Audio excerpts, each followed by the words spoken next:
Welcome to Lotus Whisper. Tonight, we invite you to close your eyes and gently turn your attention inward, toward the quiet space where true rest begins. We will explore the profound and healing power of letting go. In the ancient traditions of Zen and Buddhism, the act of release is not a loss, but a magnificent opening, a way to unburden the spirit from the heavy stones of the past and the anxious grip of the future. It is a practice of softening the heart and allowing life to flow through us, unhindered and pure. As we journey through these reflections, may you find the courage to loosen your hold on what no longer serves you, discovering the boundless peace that waits on the other side of surrender. Allow these words to be a gentle breeze that clears the sky of your mind. Please subscribe to the channel to hear more stories like this. The weight we carry. The day has finally come to a close. The sun has dipped below the horizon, taking with it the noise and the urgency of the waking hours. The shadows have lengthened and merged into the soft, welcoming embrace of the night.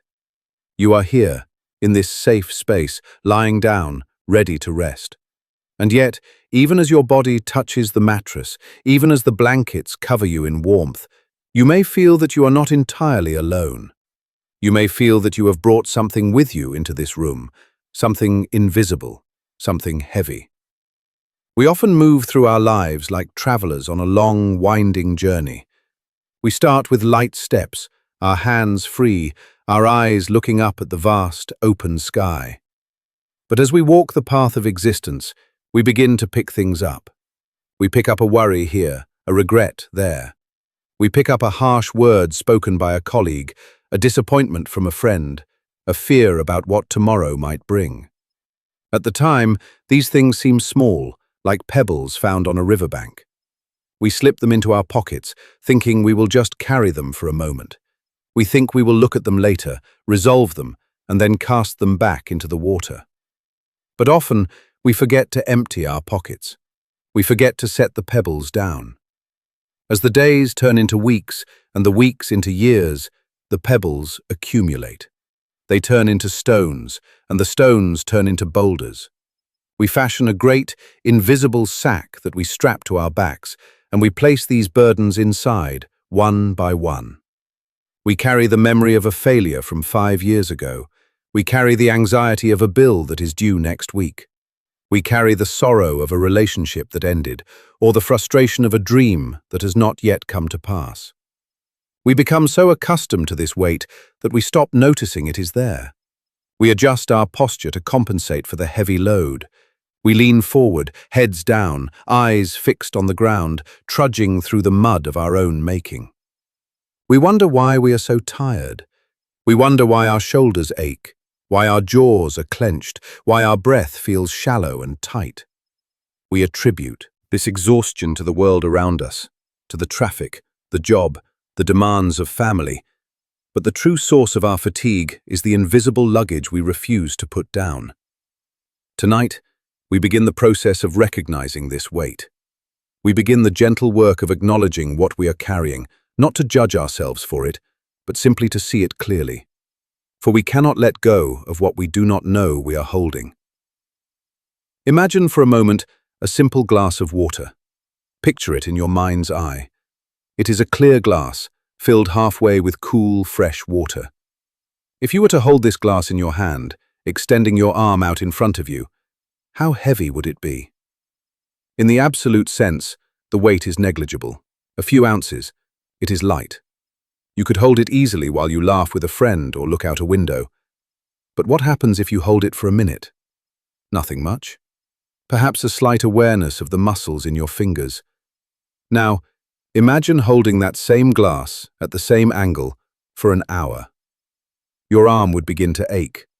The muscles in your shoulder would start to burn. The glass would not have changed. The water would not have increased. But to you, the glass would feel heavier. Now, imagine holding it for a day. Your arm would feel numb, paralyzed with pain. The glass would feel like it weighs a ton. The suffering would be intense. And yet, the glass is exactly the same weight as it was when you first picked it up. The heaviness comes not from the object itself, but from the duration of your clinging. It comes from the refusal, or the inability, to set it down. Our worries, our regrets, our grudges, they are like this glass of water. Think about a worry you had today. Perhaps something small, a minor mistake at work or a forgotten errand. Think about it for a short moment, and it is nothing. It is a ripple on the surface of a pond. But think about it all day long. Replay it in your mind over and over. Let it spin in circles while you eat dinner, while you brush your teeth, while you try to fall asleep. It becomes heavy. It begins to paralyze you. It colors your entire reality, turning a peaceful evening into a struggle. This is the nature of the weight we carry. It is the weight of the mind clinging to a thought, refusing to let the fresh stream of the present moment wash it away. We hold on because we believe that by holding on, we are somehow controlling the situation. We think that if we worry enough about the future, we can prevent bad things from happening. We think that if we replay the past enough times, we can somehow fix it or learn from it. But this is an illusion. The holding only creates pain.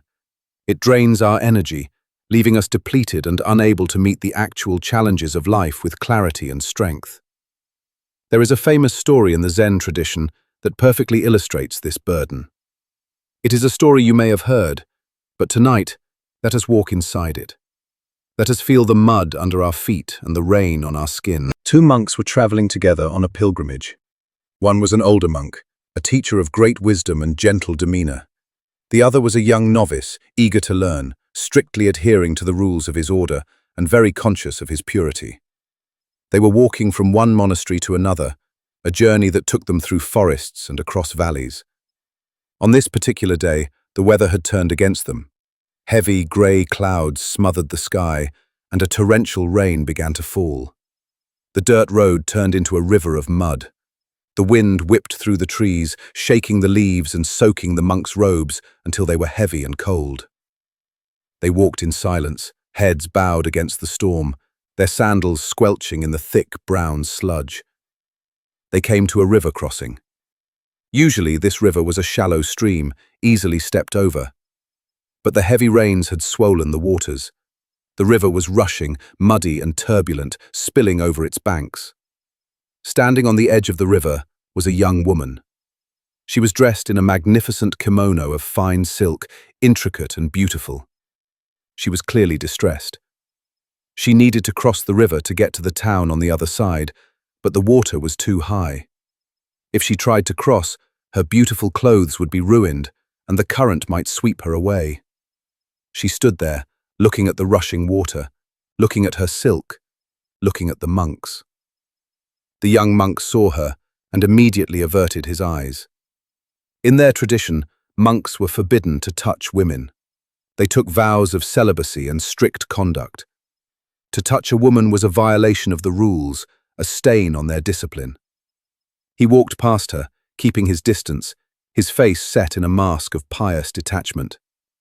He crossed the river, struggling against the current, and waited on the other side. The older monk saw the woman's distress. He did not look away. He saw a human being in need.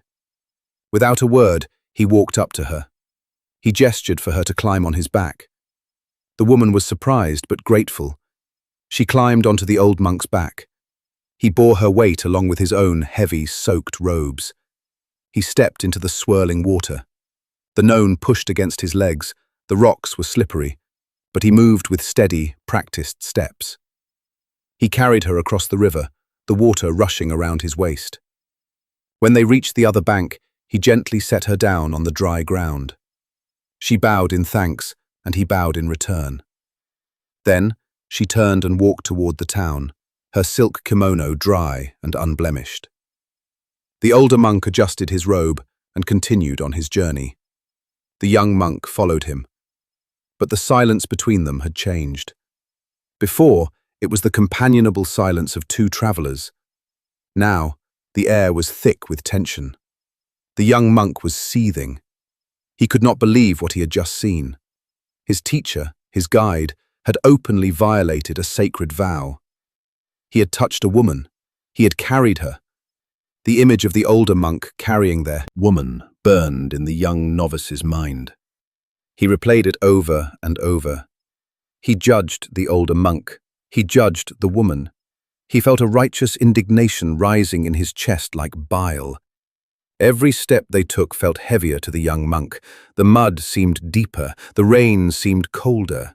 His mind was a storm of thoughts. How could he do that? What kind of monk is he? Does he not care about the rules? Is he not afraid of the consequences? I am the better monk. I followed the rules. I stayed pure. He stewed in this anger. He chewed on it. He swallowed it and brought it back up again. They walked for an hour, then 2 hours, then 3. The sun began to set, casting long shadows across the muddy path. The rain stopped, and the crickets began to sing, but the young monk heard none of it. He was trapped in the prison of his own judgment. Finally, as the first stars appeared in the clearing sky, the young monk could contain himself no longer. He stopped in the middle of the road. His face was red, his fists clenched. He turned to the older monk and burst out, "Brother, how could you do that? We are monks. We are not permitted to touch women. And yet, you picked that woman up. You carried her on your back. You held her close. How could you violate our vows like that?" The older monk stopped. He turned slowly to face the young novice. His face was calm, serene, like a deep, still lake reflecting the moon. He looked at the young monk with eyes full of compassion and a hint of amusement. "Brother," the older monk said softly, his voice like a gentle breeze, "I set that woman down on the riverbank 3 hours ago. Why are you still carrying her?" This story strikes at the very heart of the weight we carry. The older monk performed the action that was necessary in the moment. He responded to the situation with compassion and clarity. He carried the burden, the physical weight of the woman, only for the duration that it was needed. Once the task was done, he set it down. He let it go completely. He did not carry the memory of it. He did not carry the guilt of it. He did not carry the analysis of it. He returned to the present moment, walking light and free. The young monk, however, did not carry the physical weight of the woman. He did not get his back wet or his muscles tired from lifting her. But he carried a far heavier burden. He carried the mental image of the woman. He carried the judgment. He carried the resentment. He carried the broken rule. He carried the past. For 3 hours, while his body walked through the forest, his mind was stuck at the riverbank. He was dragging a heavy ghost with him, and it was crushing his spirit.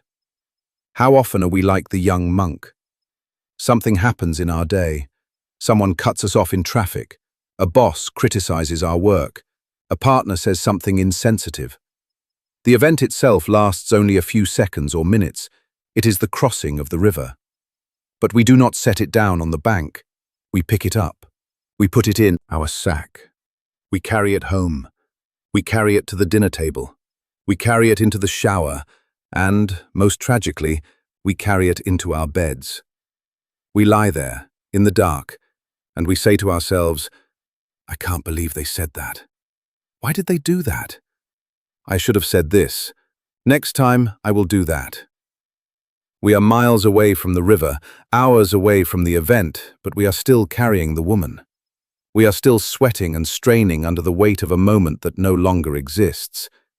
This is the silent suffering of clinging. It is silent because no one else can see the burden we are carrying. To the outside world, we look like we are just walking, just living. But inside, we are exhausted. We are like hikers carrying backpacks filled with lead, trying to climb a steep mountain. Every step is an effort. Every breath is a struggle. And it is not just the past we carry. We also carry the heavy stones of the future, the what-ifs. We construct elaborate scenarios of disaster in our minds. We imagine losing our jobs, failing our exams, getting sick, being alone. We build these phantom worlds with incredible detail, and then we inhabit them. We feel the emotions of these imaginary events as if they were happening right now. The body does not know the difference between a real threat and an imagined one. So, when we carry the heavy stone of what if, our hearts race, our stomachs churn, our muscles tense. We are carrying the weight of 1,000 potential tragedies, none of which have happened, and most of which never will. We carry the weight of our identities too, the masks we wear, the need to be seen as successful, smart, attractive, kind, strong. We spend so much energy propping up these images of ourselves. We are terrified that if we let the mask slip, if we put the weight down, we will be nothing. We will be empty. So we cling to our roles, our titles, our reputations, adding more and more stones to the sack. This clinging creates a profound anxiety. It is a background hum of unease that never quite goes away. It is the feeling that something is wrong, that we have forgotten something, that we are not safe. It prevents us from truly resting.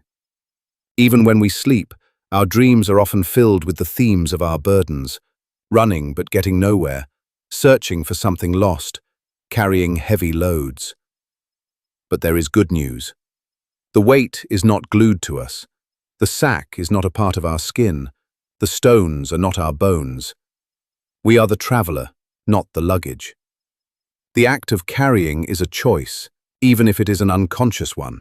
And because it is a choice, it can be unchosen. The first step, the step we are taking right now, is simply to notice. To become aware of the tension in your shoulders as you lie there, to notice the tightness in your forehead, to notice the racing of your mind. Do not fight it. Do not judge yourself for it. Do not be like the young monk, angry at yourself for being angry. Just notice. Say to yourself, I am carrying a stone. I am carrying the stone of today's meeting. I am carrying the stone of tomorrow's appointment. I am carrying the stone of that old regret. Visualize these burdens. Give them a shape. Maybe they look like grey rocks. Maybe they look like heavy, bound books. Maybe they look like bags of sand. See them piled up around you or strapped to your back. Acknowledge their weight. Acknowledge how tired you are of holding them. There is a tremendous relief in simply admitting, I am tired, this is heavy. We spend so much time pretending we are strong, pretending the weight is nothing. But it is something. It is heavy. And it is okay to be tired. It is okay to want to lay it down. The wisdom of the older monk is available to us all. It is the wisdom of the present moment. The present moment is always light. It carries no baggage. The river is just water flowing. The bank is just earth. The walk is just one step and then another. The weight only exists when we drag the past into the present or pull the future back into the now. When we are fully here, fully now, the sack disappears. There is no room for it. In this breath, this single, gentle inhale, there is no regret. In this exhale, there is no worry. There is only the sensation of air moving, the rise and fall of the chest. As you lie here, feeling the support of the bed beneath you, imagine that you are standing on the bank of that river. The rain has stopped. The air is fresh and cool. You've been carrying a heavy load for a long time. You have walked miles with it. But now, you have reached a place of rest. You have reached the sanctuary of sleep. You do not need to carry the sack into the land of dreams. It will not help you there. It serves no purpose. The problems of the day cannot be solved tonight. The worries of tomorrow cannot be fixed by losing sleep. The past cannot be changed by replaying it. So, invite yourself to loosen the straps. Feel the imaginary buckles on your chest clicking open. Feel the weight shifting on your shoulders. You don't have to throw it away violently. You don't have to destroy it. Just gently, very gently, slide the straps off your arms. Let the heavy sack slide down your back. Let it hit the ground with a soft thud. Feel the sudden lightness in your body, the way your spine decompresses, the way your chest opens up, allowing the breath to flow deeper, the way your neck lengthens. You are no longer the carrier of the weight. You are just you, naked in your spirit, unburdened, free. The stones are still there, on the ground. You can pick them up tomorrow if you really want to. They aren't going anywhere. But for tonight, for these hours of darkness and restoration, you are free of them. You have set the woman down on the riverbank. You have put the glass of water on the table. You have stepped out from under the crushing weight of the world. This is the beginning of letting go. It starts not with a grand gesture, but with a quiet recognition. It starts with the understanding that the weight we feel is not the weight of the world, but the weight of our own attachment to it. It is the weight of our grip. And hands that are clenched tight cannot receive rest. Hands that are busy holding on to yesterday cannot embrace the peace of tonight. So, let your hands open. Let your fingers uncurl. Let the palms of your hands soften. Let this physical opening be a signal to your mind. As the hands open, the mind opens. As the body settles, the thoughts settle. We are learning to walk like the older monk, to meet the river, to do what needs to be done, and then to leave it at the river. We are learning that we do not need to be the curators of our own suffering. We do not need to build a museum of regrets and carry it on our backs. We can just walk. We can just breathe. We can just be. The night is a river of silence. It flows gently around you. It invites you to step in, not with your burdens, but with your bare, authentic self. It invites you to wash away the mud of the journey, to let the cool waters soothe the ache in your muscles. You have carried enough for today. You have carried enough for a lifetime. It is time to rest. It is time to let the gravity of the earth hold you, so you no longer have to hold yourself up. The earth is strong. It can handle the weight. You don't have to. Breathe into this lightness. Breathe into the space that has opened up where the burden used to be. It is a space of potential, a space of quiet, a space where sleep can finally enter, unencumbered and sweet. As we move deeper into this night, we will explore the many facets of this letting go. We will look at the illusion of control, the grip of expectation, and the freedom of forgiveness. But for now, just stay with this first essential step, the recognition of the weight and the permission to set it down. You are safe here. You are unburdened. The journey of the day is over. The river has been crossed. The bank is solid beneath you. Rest now. Rest in the knowledge that you do not have to carry anything right now. Not a single thing. The world will spin without your help for a few hours. The stars will hold their places. You are free to drift. You are free to sleep. The illusion of control. The night deepens, and the world outside grows quieter still. The silence of the room becomes a soft blanket, wrapping around you, inviting you to sink further into relaxation. As you lie here, unburdened by the weight you have just set down, we turn our gaze to another invisible thread that often keeps us tethered to wakefulness, to anxiety, to the restless churning of the mind. It is the thread of control, or rather, the illusion of it. We live in a world that praises control. We are taught from a young age to take charge, to steer our own ships, to be the masters of our destiny. We plan our days down to the minute. We organize our homes, our careers, relationships. We create spreadsheets and schedules, 5-year plans and retirement goals. We believe that if we just work hard enough, think smart enough, and anticipate every possible outcome, we can bend reality to our will. We can ensure safety. We can guarantee happiness. We can prevent pain.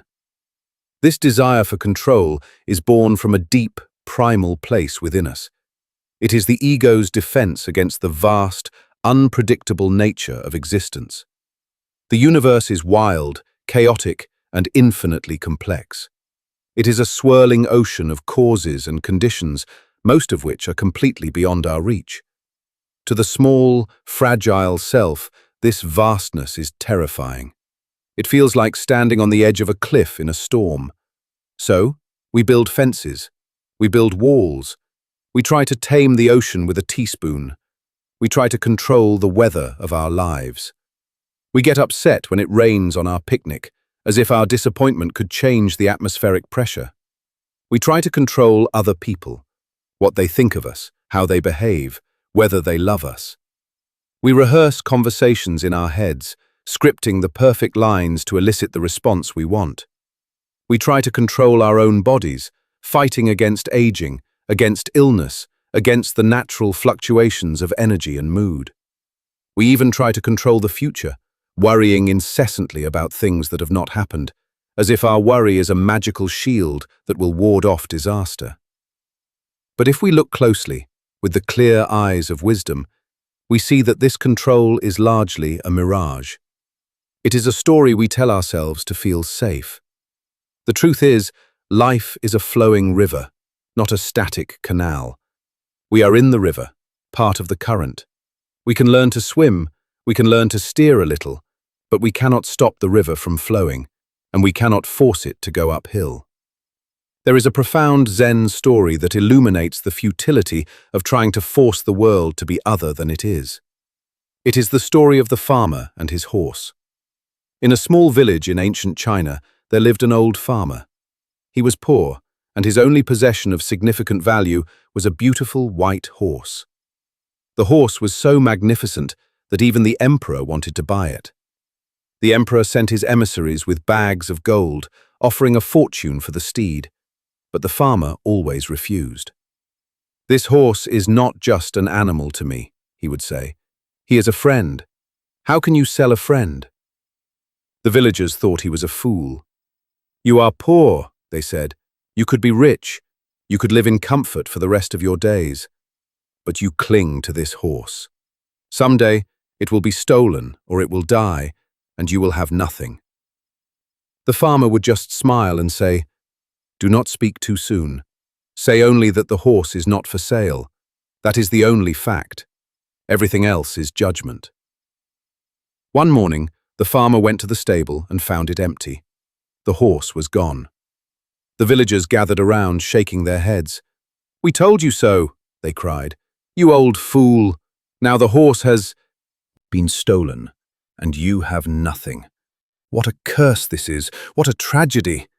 The farmer looked at them calmly and said, "Do not speak too soon.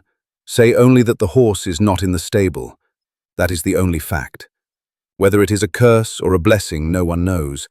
We see only a fragment of the whole." The villagers laughed at him. They thought he was crazy. But a week later, the horse returned. It had not been stolen.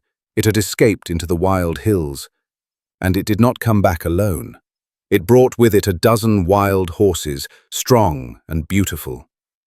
Now the villagers gathered again, their eyes wide with envy. "You were right, old man," they shouted. "It was not a curse, it was a blessing. Now you have 13 horses. You are a rich man." The farmer looked at them with the same calm expression. "Do not speak too soon," he said gently. "Say only that the horse has returned with others. That is the only fact. Whether it is a blessing or a curse, no one knows. We see only a fragment." A few days later, the farmer's only son began to train the wild horses.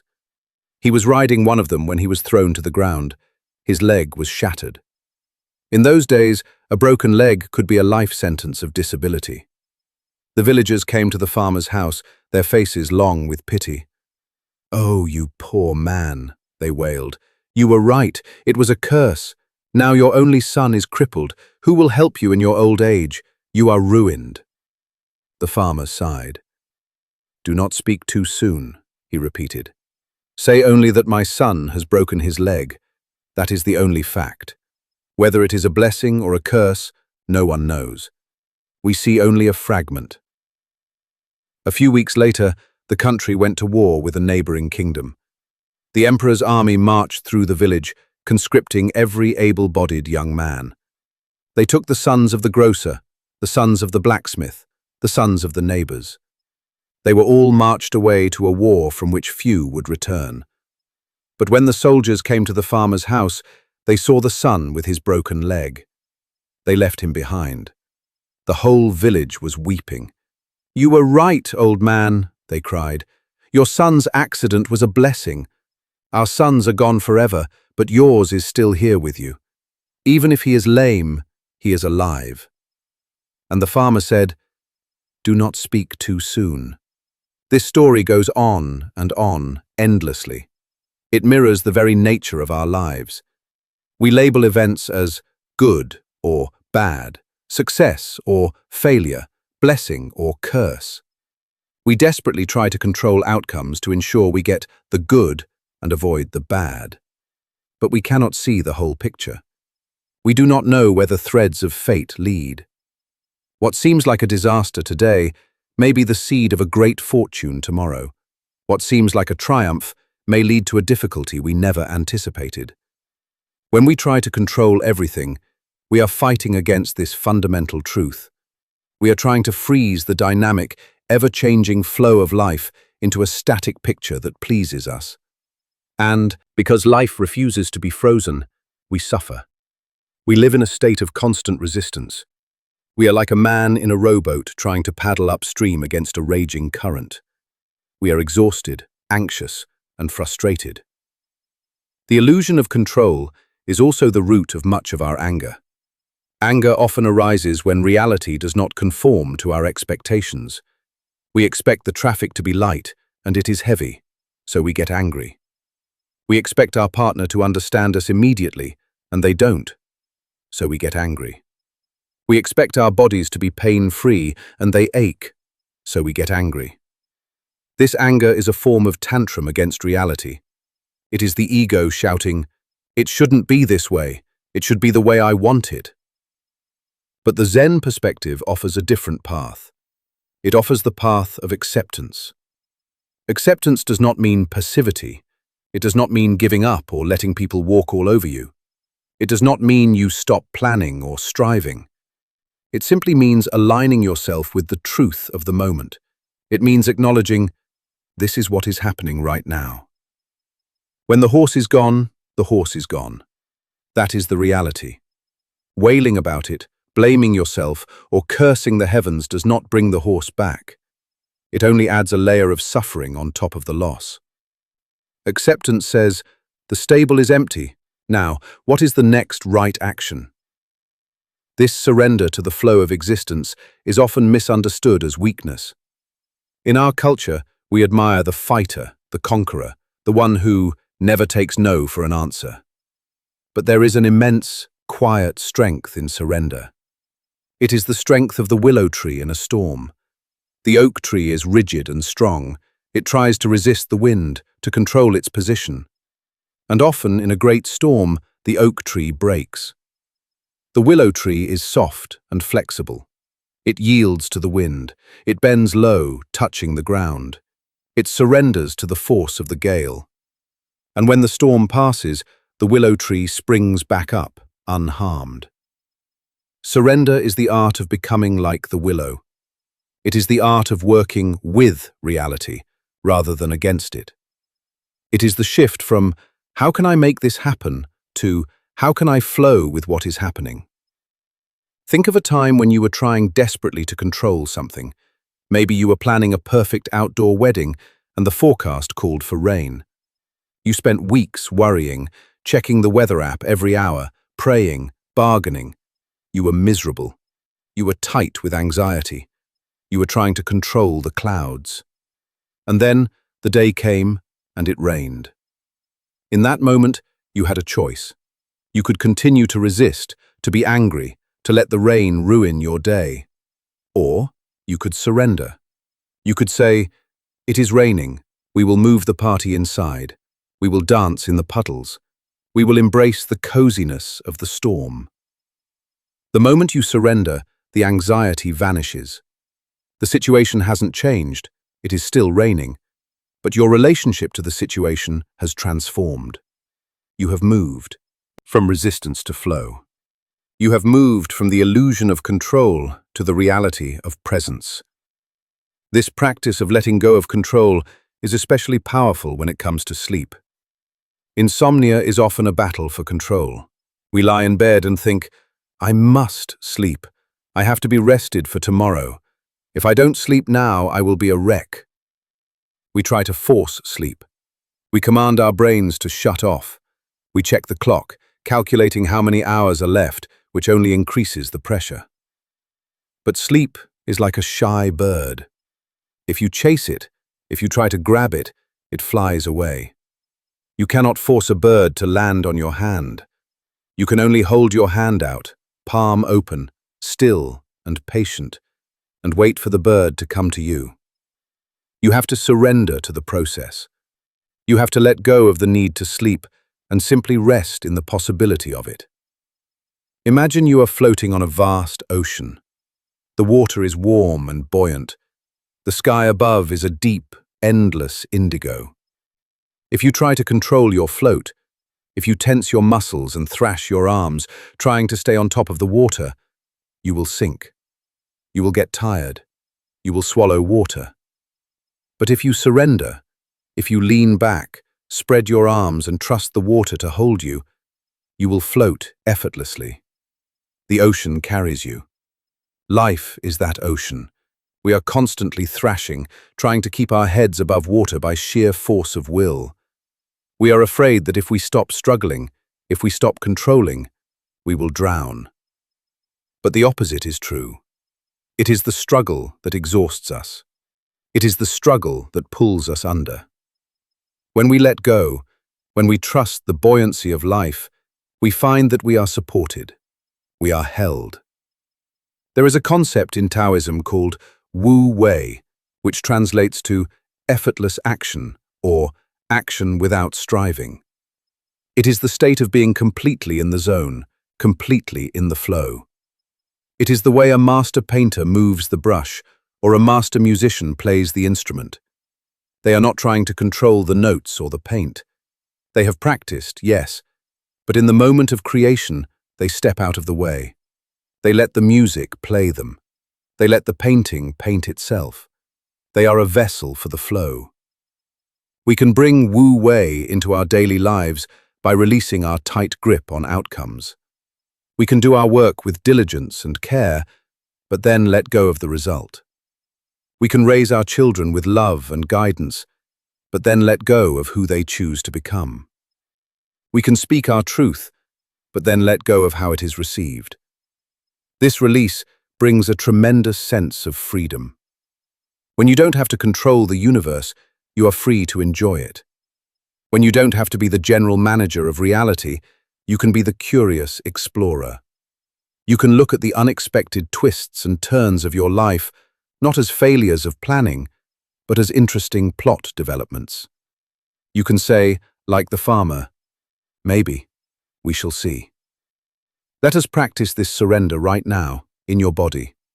Scan your body for places where you are holding on, where you are trying to control. Are you clenching your jaw? That is a form of control, trying to hold words in or keep emotions down. Let the jaw hang loose. Let the mouth be soft. Are you holding tension in your stomach? That is often where we hold our fear, our need to gut it out. Soften the belly. Let it rise and fall naturally with the breath. Let it be vulnerable. Are you scrunching your eyes or furrowing your brow? That is the focus of the planner, the watcher, the one who is looking for danger. Smooth the forehead. Let the eyes sink back into their sockets. There is nothing to watch right now. There is nothing to plan. Are your hands curled into fists, even slightly? Open them. Let the fingers uncurl. The open hand is the symbol of non-attachment. It holds nothing, and therefore it can receive everything. As you physically let go, visualize the tight knots of control in your mind loosening. Imagine them as ropes that have been pulled taut, vibrating with tension. Now, imagine someone cutting the ropes. The tension is gone. The ropes fall slack. The structure collapses, but it is not a collapse of destruction. It is a collapse into softness.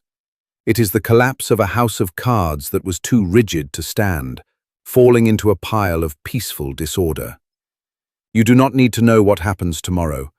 You do not need to know how the story ends. You do not need to figure it all out tonight. The desire to figure it out is just another form of control. It is the mind trying to solve the puzzle of life so it can relax. But life is not a puzzle to be solved. It is a mystery to be lived. Let yourself dwell in the mystery. The mystery is dark and velvety, like this night. It is not scary. It is pregnant with potential. In the unknown, anything is possible. In the known, in the controlled, only the past can repeat itself. To step into the unknown is to step into life. Think of the breath again. You cannot control the breath for very long. You can hold it, yes, but eventually the body will force you to inhale. You can speed it up or slow it down, but the moment you stop paying attention, it returns to its own natural rhythm. The breath breathes you. It has been breathing you since the moment you were born, and it will breathe you until the moment you die. It is a function of life that does not require your management. Trust that the rest of your life is like the breath. It has a wisdom of its own. It has a rhythm of its own. You can trust the intelligence that beats your heart, that digests your food, that heals your wounds. You do not have to tell your cells how to divide. You do not have to tell your hair how to grow. You are being lived by a vast, intelligent force. Why do you think you need to control your career or your love life with such a tight grip, when you don't even control your own heartbeat? Surrender to that greater intelligence. Hand over the steering wheel. Climb into the passenger seat. Look out the window. Watch the scenery go by. It is so much more relaxing to be the passenger. You can rest, you can sleep. The driver knows the way. The illusion of control is a heavy armor. It protects us from nothing, but it weighs us down and isolates us. Tonight, take off the armor piece by piece. The helmet of worry, the breastplate of defensiveness, the gauntlets of manipulation, the boots of stubbornness. Lay them down. Feel the cool air on your skin. Feel how light you are without them. You are vulnerable, yes, but in that vulnerability, you are connected to everything. You are part of the wind, part of the stars, part of the night. You are not separate. You are not a fortress. You are a wave in the ocean, and the ocean is rocking you, gently, rhythmically, up and down, back and forth. There is nothing to do. There is nowhere to go. There is nothing to control. Let the current take you. Let it take you to the shores of sleep. Let it take you to the land of dreams. You are safe in the flow. The river knows where it is going. It is going to the sea. It is going home. Drift now. Drift on the waters of acceptance. The struggle is over. The war with reality is over. Peace has been declared, and the terms of the peace are simple. Let go, let be. Sleep. The river's embrace. The mind, having gently set down the heavy burdens of the day and loosened its tight grip on the illusion of control, now finds itself lighter, more spacious. You are drifting, floating in the quiet sanctuary of the night. And as you float, we invite you to journey in your imagination to the banks of a great, ancient river. This is not a river of water alone. It is the river of life, the river of time, the river of being. It is the perfect metaphor for the wisdom of letting go. For in the river's ceaseless motion, we find the secret to peace. Imagine yourself sitting comfortably on the soft, mossy bank of this river. The air is cool and smells of damp earth, pine needles and fresh water. Above you, the branches of old trees weave a canopy of green, filtering the sunlight into dappled patterns on the ground. But it is evening now in your visualization, just as it is in your room. The light is turning golden, then violet, then a deep, soothing indigo. The fireflies are beginning to blink in the tall grass. Before you, the river flows. Listen to it. It is a constant, low hum, a sound that has been here since before you were born and will be here long after you are gone. It is the sound of movement, of passage. The water rushes over smooth stones, creating little eddies and swirls, white foam dancing on the dark surface.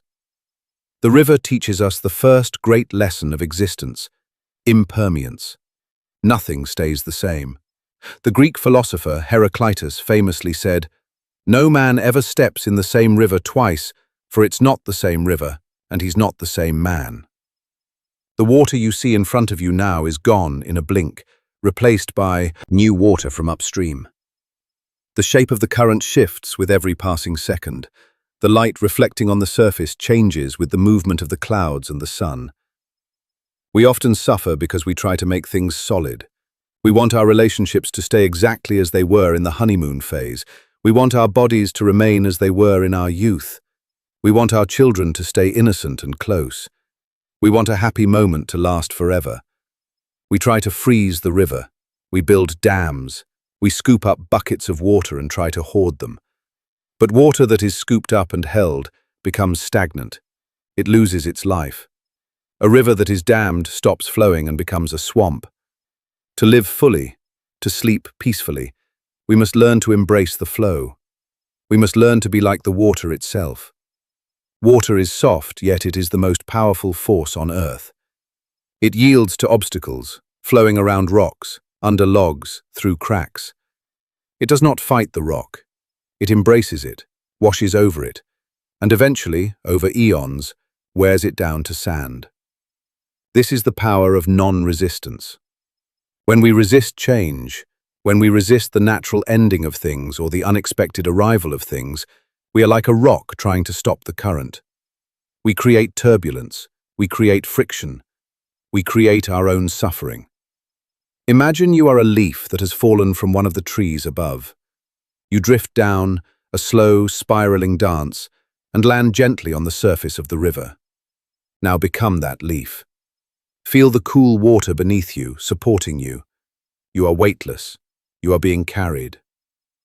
There are two ways to travel down this river. The first way is to cling. As you float downstream, you see a rock sticking out of the water. You think, "I like this rock. It looks safe. I want to stay here." So you grab onto the rock, you hold on tight. The current is still pushing you, urging you forward. The water piles up behind you, creating pressure. You have to use all your strength to hold on. Your stem strains, your edges tear. You are fighting the entire force of the river just to stay in one place. You are exhausted, battered, and anxious, terrified that your grip will slip. This is how we live when we cling to the past. To a job we've outgrown, to a relationship that has ended, to an identity that no longer fits. We are the leaf clinging to the rock, while the river of life tries to carry us to new vistas. The second way is to let go. You see the rock, you acknowledge it, maybe you even bump into it gently, but you do not grab it. You allow the current to take you around it. You spin in the eddy for a moment, enjoying the view, and then you drift on. You surrender to the momentum. When you let go, there is no effort. There is no strain. You are moving at the exact speed of life. You are one with the river. You see the changing scenery, the forests, the mountains, the villages, the open plains, without attachment. You enjoy the beauty of the sunrise, and you let it go when the sun sets. You enjoy the calm stretches of smooth water, and you ride the rapids with exhilaration, knowing they will pass. This is the freedom of the river's embrace. It is the trust that the river is taking you somewhere. It is not aimless. It is moving toward the ocean, the great, vast unity where all rivers meet. There is a beautiful story from the Buddhist tradition about a man who stands by a raging torrent. He sees a log floating down the river. On the log, there are many ants. The ants are terrified. They are running back and forth on the log, frantically trying to steer it. They think that if they run to the left, the log will go left. If they run to the right, the log will go right. They are biting the wood. They are fighting each other for the best spot. They are convinced that their survival depends on their frantic activity. The man watches with compassion. He knows that the ants are not steering the log. The river is steering the log. The ants running makes no difference to the course of the journey. It only makes their journey miserable. If they would only stop running, if they would only sit still and watch the scenery, they would reach the same destination, but with peace in their hearts instead of panic. We are often like those ants. We run back and forth on the log of our lives, busy, anxious, trying to steer. We think our worry is steering the log. We think our stress is keeping us afloat. But the river of life is carrying us. The current of cause and effect, of karma, of nature, is far greater than our small, frantic movements. Tonight, stop running on the log. Sit down.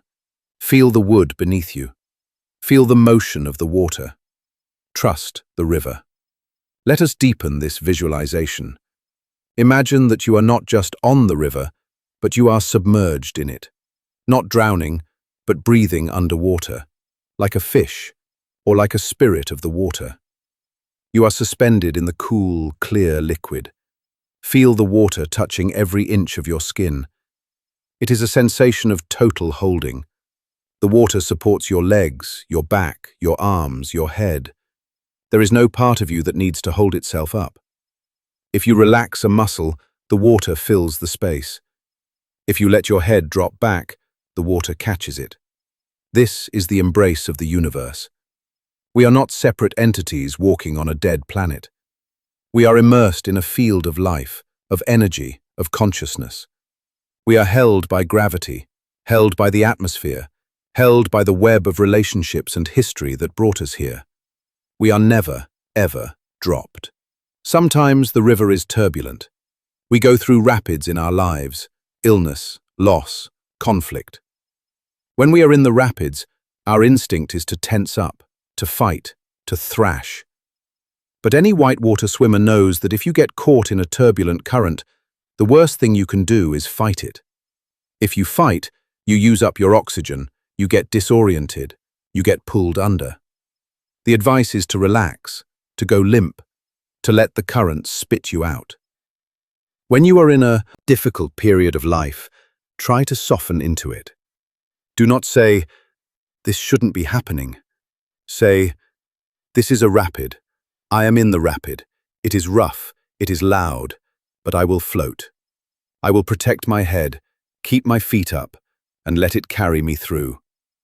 Because it will carry you through. No rapid lasts forever. The river always widens and slows down eventually. There is a profound peace in accepting the isness of the current. In Zen, this is called tathata, or suchness. It is seeing things exactly as they are, without adding our own commentary or resistance. When the river is calm, it is such. When the river is wild, it is such. When the water is clear, it is such. When it is muddy, it is such. The muddy water is an interesting metaphor.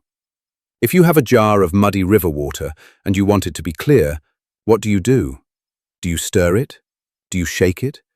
Do you put your hands in and try to push the dirt down? No. The more you disturb the water, the muddier it stays. To clear the water, you must do absolutely nothing. You must leave the jar alone. You must let it sit on a shelf. Slowly, in the stillness, the heavy particles of dirt and sand will begin to sink. They will drift down to the bottom, layer by layer. The water at the top will become clearer and clearer until it is transparent. Your mind is like that jar of river water. All day long you have been stirring it. You have been walking, talking, working, solving problems. The mud of thoughts and emotions is swirling around, making it hard to see clearly. You feel cloudy, agitated. Now, as you lie in bed, is the time to put the jar on the shelf. Do not try to force the thoughts to stop. That is just more stirring. Do not try to push the mud down. Just be still. Let the body be still. Let the breath be steady. Watch the thoughts as they swirl, but do not touch them. Let them be. Ah, there is a thought about work. There is a thought about dinner. Let them float. As you remain still, the gravity of relaxation will do the work for you. The thoughts will begin to settle. The heaviness will sink into the body, into the mattress, leaving the mind clear and spacious. This settling takes time. Do not rush it. You cannot rush the settling of mud. It happens at its own pace. Your job is simply to provide the container of stillness. Return to the image of the river. You are floating on your back now, looking up at the sky. The stars have come out, millions of them, scattered like diamond dust across the velvet darkness. The river reflects them, so you are floating between two skies, one above and one below. You are part of the cosmos. As you float, you notice that the river is widening. The banks are moving further away. The current is slowing down, becoming deep and silent. You are approaching the ocean. The ocean represents the great letting go. It is the place where the individual river loses its name, its shape, its boundaries, and becomes part of the whole. It is the state of deep sleep, of ego loss, of oneness. Many people are afraid of this loss of self. We cling to our little river identity. I am the Mississippi. I am the Nile. I am the Amazon. We are afraid that if we enter the ocean, we will cease to exist. But the water does not cease to exist. The water becomes infinite. It becomes the home of whales and coral reefs. It becomes the rain that falls on the mountains. It becomes the mist. It becomes everything. Sleep is a nightly practice of entering this ocean. Every night, we have to let go of I. We have to let go of our name, our history, our preferences. We have to become no one. We have to become nothing. And in that nothingness, we find everything. We find restoration. We find healing. We wake up fresh, reborn, ready to be a river again for another day. So, do not fear the widening of the river. Do not fear the slowing of the current. It is the embrace of the Great Mother, the ocean of peace. Feel yourself drifting closer and closer to that vast openness. The sounds of the shore fade away. The chirping of crickets, the rustling of leaves, they are left behind. There is only the rhythmic breathing of the sea. Whoosh in, whoosh out. This is the breath of release. Imagine that with every exhale, you are releasing a little boat onto the river. This boat carries something you want to let go of. Visualize a small paper boat. In it, place your worry about tomorrow. Set it on the water. Watch the current take it. It bobs away, getting smaller and smaller until it disappears around a bend. Visualize another boat. In it, place a regret from the past, a mistake you made, a word you wish you hadn't said. Place it gently in the boat. Give it a little push. Watch it drift away. The river can handle it. The river is big enough to hold all your mistakes and wash them clean. Visualize a third boat. In it, place your physical tension, the tightness in your neck, the ache in your back. Put it all in the boat. Let it go. Watch it float downstream. Keep sending these boats away until you feel empty, empty and light. There is a Zen koan that asks, how do you stop a drop of water from drying up? The answer is, by throwing it into the sea. When we hold on to our small, separate selves, we are like a drop of water on a hot sidewalk. We are vulnerable. We dry up. We suffer. But when we throw ourselves into the sea of life, into the flow of the universe, we become immortal. We become the sea. We are safe. You are that drop. And tonight, you are falling into the sea. Feel the boundaries of your skin dissolving. Feel where your body ends and the bed begins blurring. You are not a solid object lying on a surface. You are a field of sensation floating in space. You are energy. You are vibration. The river is inside you now. Your blood is a river. Your breath is a tide. Your thoughts are clouds passing over the water. You are the landscape. You are the witness. There is a deep comfort in knowing that. You do not have to steer the river. The river has been flowing for billions of years. It knows the way. It carved the Grand Canyon. It watered the first forests. It is wise. Your life has a trajectory that is guided by this same wisdom. You may not see around the next bend. You may not know where the rapids are, but you can trust the water. You can trust that you are being carried toward your own ocean, your own fulfillment. Sometimes the river goes underground. It disappears from the surface. It flows through dark caverns deep in the earth. This is like the times in our lives when we feel lost, when we don't know where we are going, when everything seems dark. But the river is still flowing. It is still moving. It is just in a different phase. Even in the dark, there is movement. Even in the dark, there is water. And eventually, the underground river always emerges back into the light. It bursts forth as a spring, fresh and pure. Trust the dark times. Trust the confusion. It is part of the river's journey. Tonight, you are in the quiet, wide estuary where the river meets the sea. The water is brackish, a mix of fresh and salt. It is a place of transition, a place of alchemy. Let the salt water of the ocean heal you. Salt is purifying. It cleanses wounds. It preserves.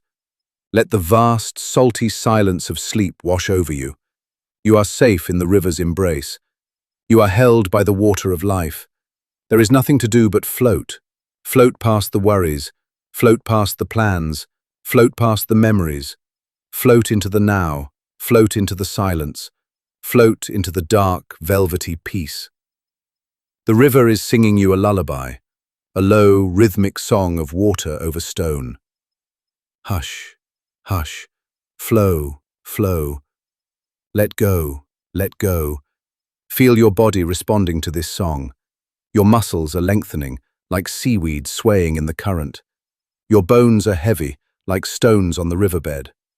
Your mind is clear, like the water on a windless day. You are the river. You are the flow. You are the journey and the destination. And now, the river is taking you to the softest, deepest place of all, the place of no effort, the place of rest. Drift on, drift on. The ocean is waiting. The peace is here. Releasing the grip of expectation. As the river of our visualization widens and slows, merging gently with the vast, quiet sea, we find ourselves in a space of deepening tranquility. The body is heavy, the breath is soft, and the mind is beginning to unspool. Yet, even in this quietude, there is often a subtle tension that lingers, a whisper of should and ought. This is the grip of expectation, the silent architect of so much of our daily unease. Tonight, we gently pry open the fingers of this grip, allowing the natural shape of the moment to emerge, unforced and unjudged. Expectation is a map we draw of a territory we have not yet visited. We sketch out the contours of tomorrow, the behavior of our loved ones, the trajectory of our careers, and the feelings we believe we should have. We create a detailed blueprint of how reality ought to be, and then we walk into the world, holding our map up against the terrain. When the terrain matches our map, we feel a fleeting sense of satisfaction, perhaps even a burst of pride. Ah, yes, we think, it is going exactly as I planned. But how often does the terrain perfectly match the map? The world is a living, breathing, shifting organism. It has mountains where we drew valleys. It has rivers where we drew roads. It has storms where we drew sunshine. When the reality deviates from our expectation, we feel a pinch, a pang of disappointment, a surge of frustration. We look at the map, then at the world, and we say, "This is wrong. The world is wrong." We try to force the terrain to fit the paper. We argue with reality. We get angry at the rain for falling on our parade.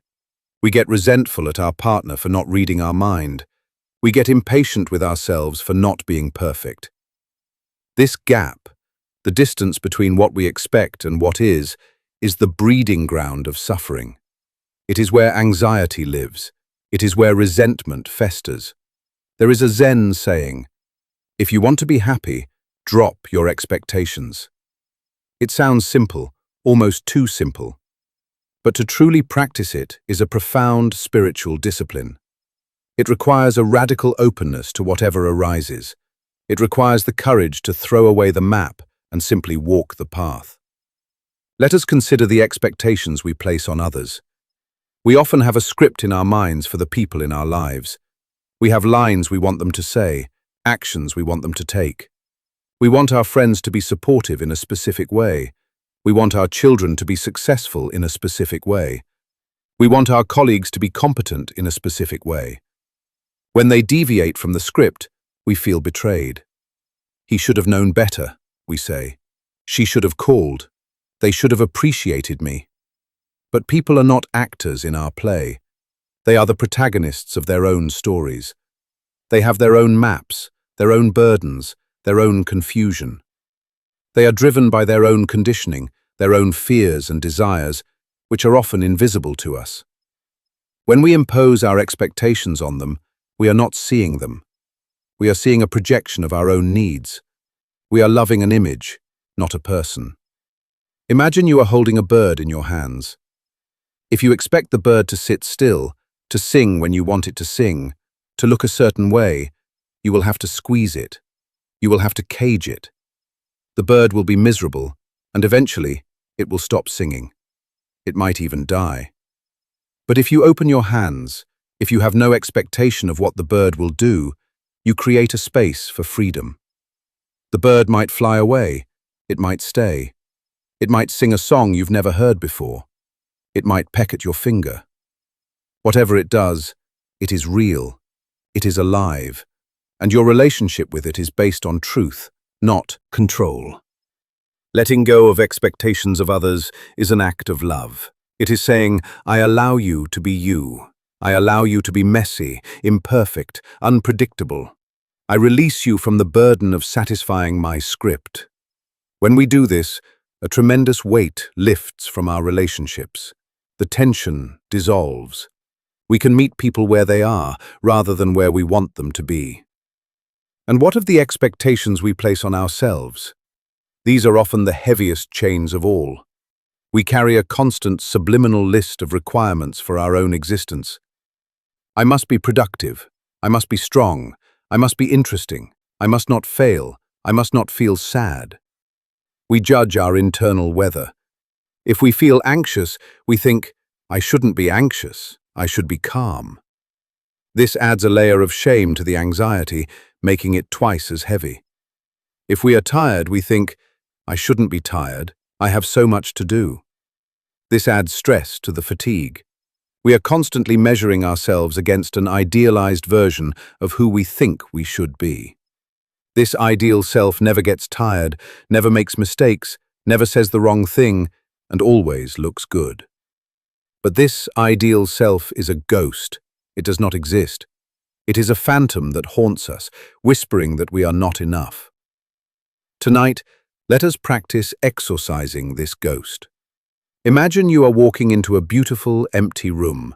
The walls are white, the floor is polished wood. There is a large window looking out onto a garden. In the center of the room, there is a comfortable chair. Sit in the chair. Now, imagine that your expectations are like heavy coats you are wearing. First, take off the coat of, I must be productive. It is a heavy, grey wool coat, stiff and scratchy. It smells of old coffee and office air. It is the expectation that your value depends on how much you do. Take it off. Let it drop to the floor. Feel your shoulders relax. You do not have to do anything right now. Your value is inherent. You are a human being, not a human doing. Next, take off the coat of, I must be perfect. This is a tight, constricting garment, perhaps made of metal or hard leather. It restricts your breathing. It makes you walk stiffly, afraid to make a wrong move. Unbuckle it. Let it clatter to the ground. Step out of it. Feel the freedom of movement return. You are allowed to be messy. You are allowed to be flawed. Your imperfections are the cracks where the light gets in. Now, take off the coat of "I must be happy." This is a deceptively bright, colorful coat, but it is made of synthetic material that doesn't breathe. It suffocates you. It forces you to smile when you want to cry. It forces you to say, "I'm fine," when you are not. Take it off.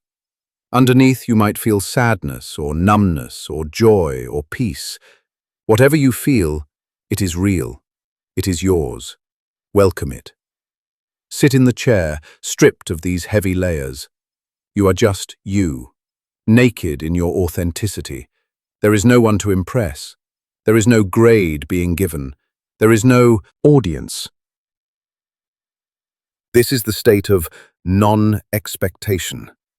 In Zen, this is sometimes called beginner's mind. The expert has expectations. They think they know what will happen. The beginner has no expectations. They are open to anything. In the beginner's mind, there are many possibilities. In the expert's mind, there are few. When you approach life with a beginner's mind, everything becomes fresh. You eat an apple, not with the expectation of how an apple should taste, but with the curiosity of tasting this apple right now. Maybe it is sour. Maybe it is sweet. Maybe it is mealy. You simply experience it. You approach sleep with a beginner's mind. You do not say, "I must sleep for 8 hours." You say, "I am lying down. Let's see what happens." If sleep comes, wonderful. If rest comes, wonderful. If the mind wanders, you watch it wander. You remove the pressure.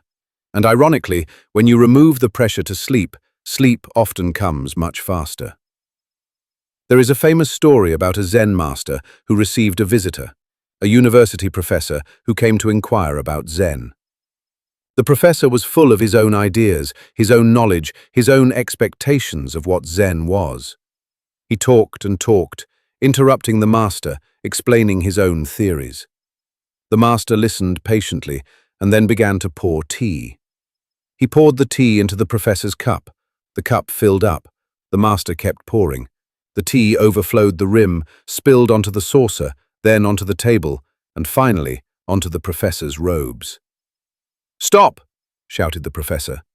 "The cup is full. No more will go in."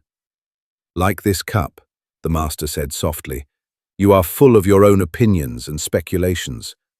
How can I show you Zen unless you first empty your cup?" Expectations are the tea that fills our cup to the brim.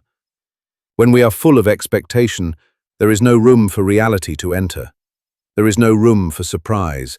There is no room for the mystery. We are so busy looking for what we expect to see that we miss what is actually there.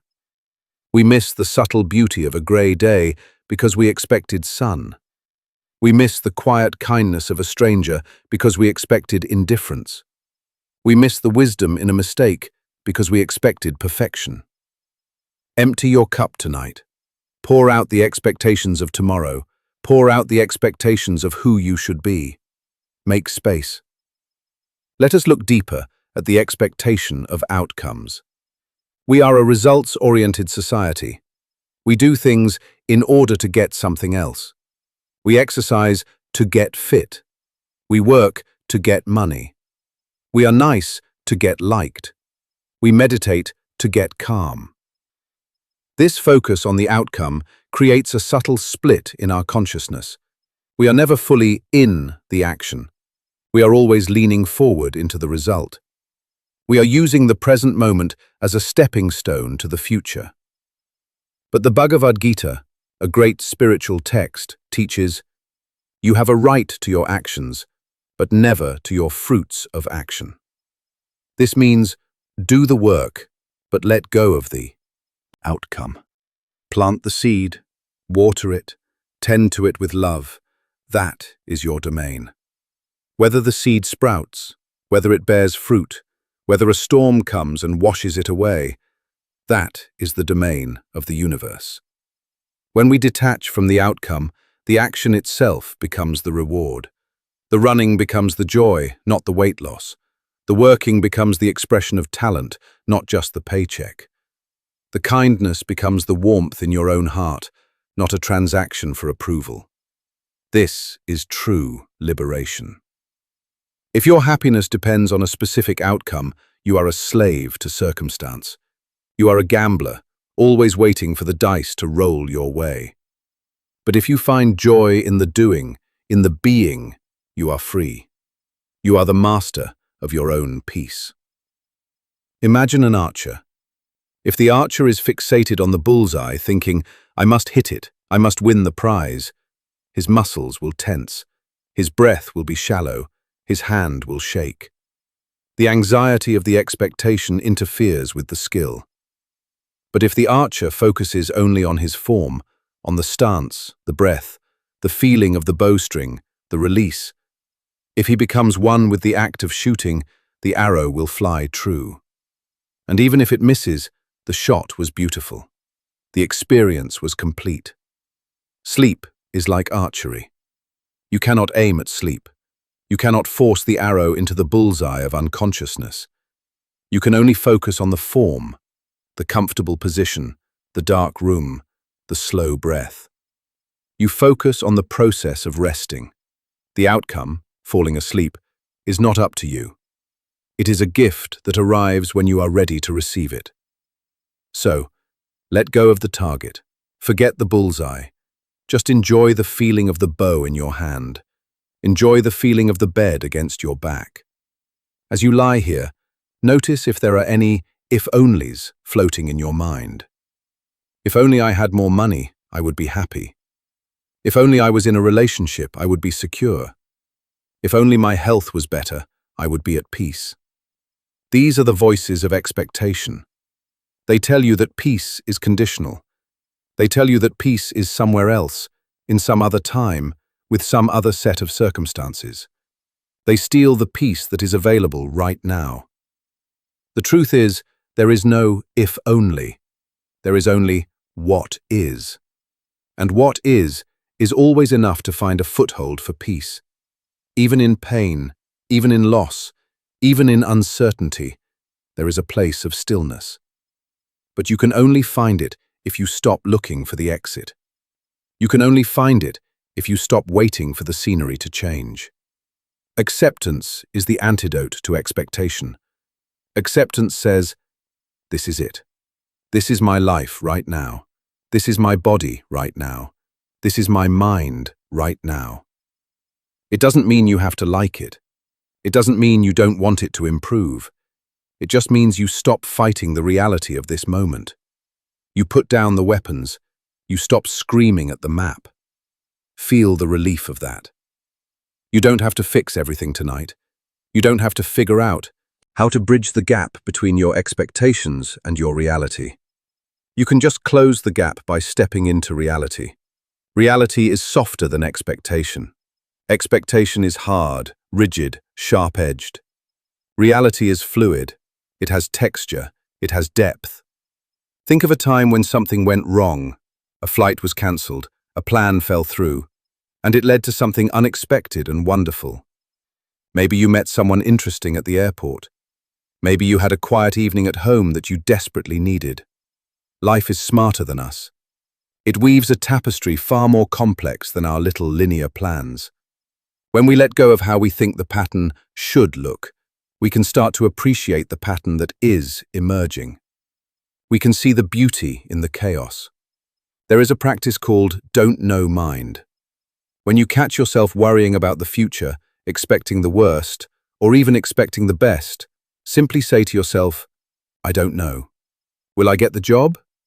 I don't know. Will this problem be solved? I don't know. Will I sleep well tonight? I don't know. This I don't know is not ignorance. It is humility. It is honesty. It opens the door to the vastness of the universe. It relaxes the mind's desperate grasping for certainty. It allows you to rest in the mystery. The night is the ultimate teacher of don't know. In the dark, we cannot see clearly. Shapes are ambiguous. Distances are hard to judge. We are forced to rely on other senses, on feeling, on hearing, on intuition. We are forced to trust. Trust that you will be okay, no matter what happens. Trust that you have the inner resources to handle whatever the terrain brings. Trust that you don't need the map. As you breathe now, imagine that with every exhale, you are blowing away a layer of dust. The dust of should, the dust of must, the dust of supposed to. Blow it away from your mind. Blow it away from your heart. Blow it away from your belly. Underneath the dust, there is a shining mirror, the mirror of your true nature. It reflects everything, but holds on to nothing. It doesn't expect the reflection to be beautiful or ugly. It just reflects. Be the mirror. Let the sounds of the night come and go. Do not expect silence. If a car drives by, let it drive by. If the house creaks, let it creak. Do not say, it should be quiet. Say, there is sound. Let the sensations in your body come and go. Do not expect comfort. If there is an itch, there is an itch. If there is warmth, there is warmth. Do not say, I should be perfectly comfortable. Say, there is sensation. Let the thoughts come and go. Do not expect a blank mind. If the mind is busy, it is busy. Do not say, I should be meditating perfectly. Say, there is thinking. In this space of radical allowance, the grip loosens, the fist opens, the tension drains away. You are no longer fighting with life, you are dancing with it. Even if the dance is slow, even if it is a little clumsy, it is a dance. You are free from the tyranny of the ideal. You are free to be the real, and the real you is tired. The real you needs rest. The real you is ready to sleep. So, let go of the expectation of waking up refreshed. Let go of the expectation of dreaming. Just let go. Sink into the mattress. It has no expectations of you. It supports you exactly as you are. It doesn't ask you to be lighter or heavier or straighter. It just holds you. The blanket has no expectations. It warms you without judgment. The air has no expectations. It fills your lungs without asking for a resume. You are surrounded by unconditional support. You are surrounded by a world that just is. Join that world. Be a stone, be a cloud, be a shadow. Be nothing in particular. In this nothingness, there is a great peace. A peace that does not depend on things going your way. A peace that is independent of circumstances. It is the peace of the deep ocean, far below the waves of expectation. Down here, it is quiet. Down here, it is still. Rest in this stillness. Rest in the freedom of having nothing to prove, nothing to fix, nothing to control. Just this breath, just this moment, just this. Sleep is coming now, not because you demanded it, but because you made space for it. You opened the door, you dimmed the lights, you emptied the cup. And now, the night pours in. Sweet, dark, restful night, filling the cup of your being with silence, filling it with dreams, filling it with peace. Let it fill you. Let it overflow, drift, float, sleep. Forgiveness, letting go of the past. The night has deepened, wrapping the world in a cloak of velvet silence. You have traveled far in your mind already, setting down the heavy sack of daily burdens, releasing the tight grip of control, floating down the river of impermanence, and dissolving the rigid maps of expectation. Now, we approach a gate that many find the heaviest to open, yet beyond it lies the most profound freedom. It is the gate of forgiveness.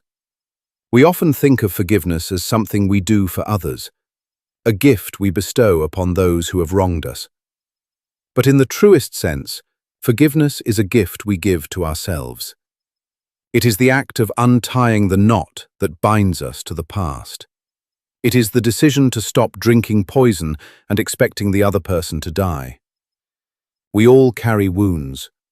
Some are fresh scratches from a careless word spoken today. Some are deep, old scars from betrayals that happened years or decades ago. We carry the memory of insults, of rejections, of injustices.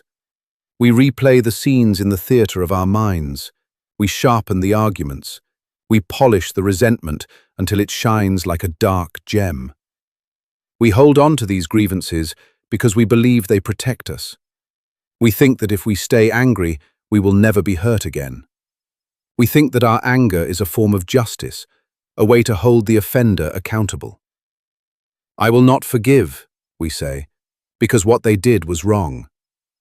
But holding on to anger does not punish the other person.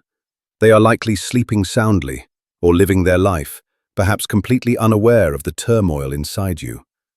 The anger punishes you. It lives in your body. It tightens your chest. It sours your stomach. It keeps you awake at night, staring at the ceiling, your heart pounding with the echo of old battles. There is a Zen story about two ex-prisoners of war who meet many years after their release. "Have you forgiven your captors?" the first man asks. "No, never," the second man replies, his face twisting with rage. "I will hate them until my dying breath for what they did to me." The first man looks at him with great sadness and says, "Then they still have you in prison." This is the reality of unforgiveness. It is a self-imposed prison. We lock ourselves in a cell with the person who hurt us and we throw away the key.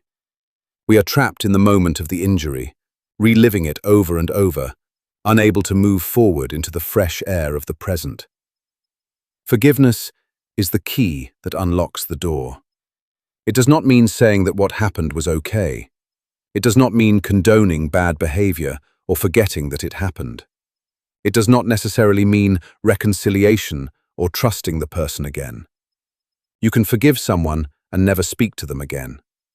Forgiveness simply means, I am no longer willing to carry this pain. I am no longer willing to let this past event dictate my present happiness. I am laying down the burden of resentment. I am choosing to be free. It is a process, often a slow one. It is like peeling the layers of an onion. You forgive a little, and then the anger comes back. You forgive again. You cry, you rage. And then, one day, you realize the charge is gone. The memory is there, but the sting has been drawn out. Tonight, in the safety of this sanctuary, let us begin this gentle work. Visualize a cord connecting your heart to the person or the event that caused you pain. It might be a thick, heavy rope. It might be a rusty chain. It might be a tangled fishing line. This cord is the attachment of anger. It is the channel through which your energy drains away, flowing back into the past. See this cord clearly. Acknowledge it. Yes, I am still attached to this pain. I am still feeding it. Now, imagine you are holding a pair of golden scissors. These are the scissors of compassion. Compassion for yourself. With a deep breath, visualize yourself cutting the cord. Snip. Watch the end of the cord fall away. It recoils back to the past, where it belongs. You are no longer tethered. You are separate. You are whole. Feel the energy returning to you. Feel the space opening up in your heart. But forgiveness is not just about others.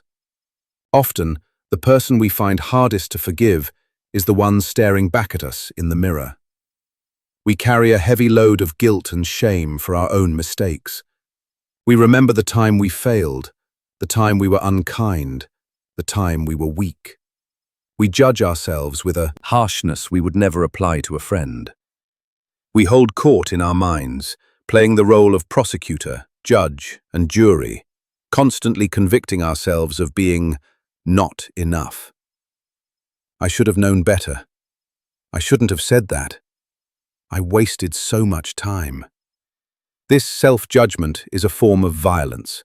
It keeps us small. It keeps us stuck. It prevents us from growing because we are too busy beating ourselves up to learn the lesson and move on. We must extend the same golden scissors to the cords that bind us to our own past selves. Think of a mistake you made. See your younger self, whether it was 10 years ago or 10 hours ago, who made that mistake. Look at them not with judgment, but with understanding. That younger self was acting from their level of consciousness at the time. They were acting from their fears, their confusion, their unmet needs. They did not have the wisdom you have now. In fact, you have the wisdom now because of the mistake they made. Can you look at that younger self and say, I forgive you? Can you say, you did the best you could with what you knew. I release you from the guilt. I release you from the shame.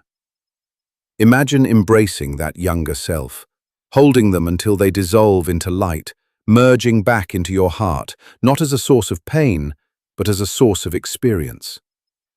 There is a powerful Hawaiian practice of reconciliation and forgiveness called Ho'oponopono.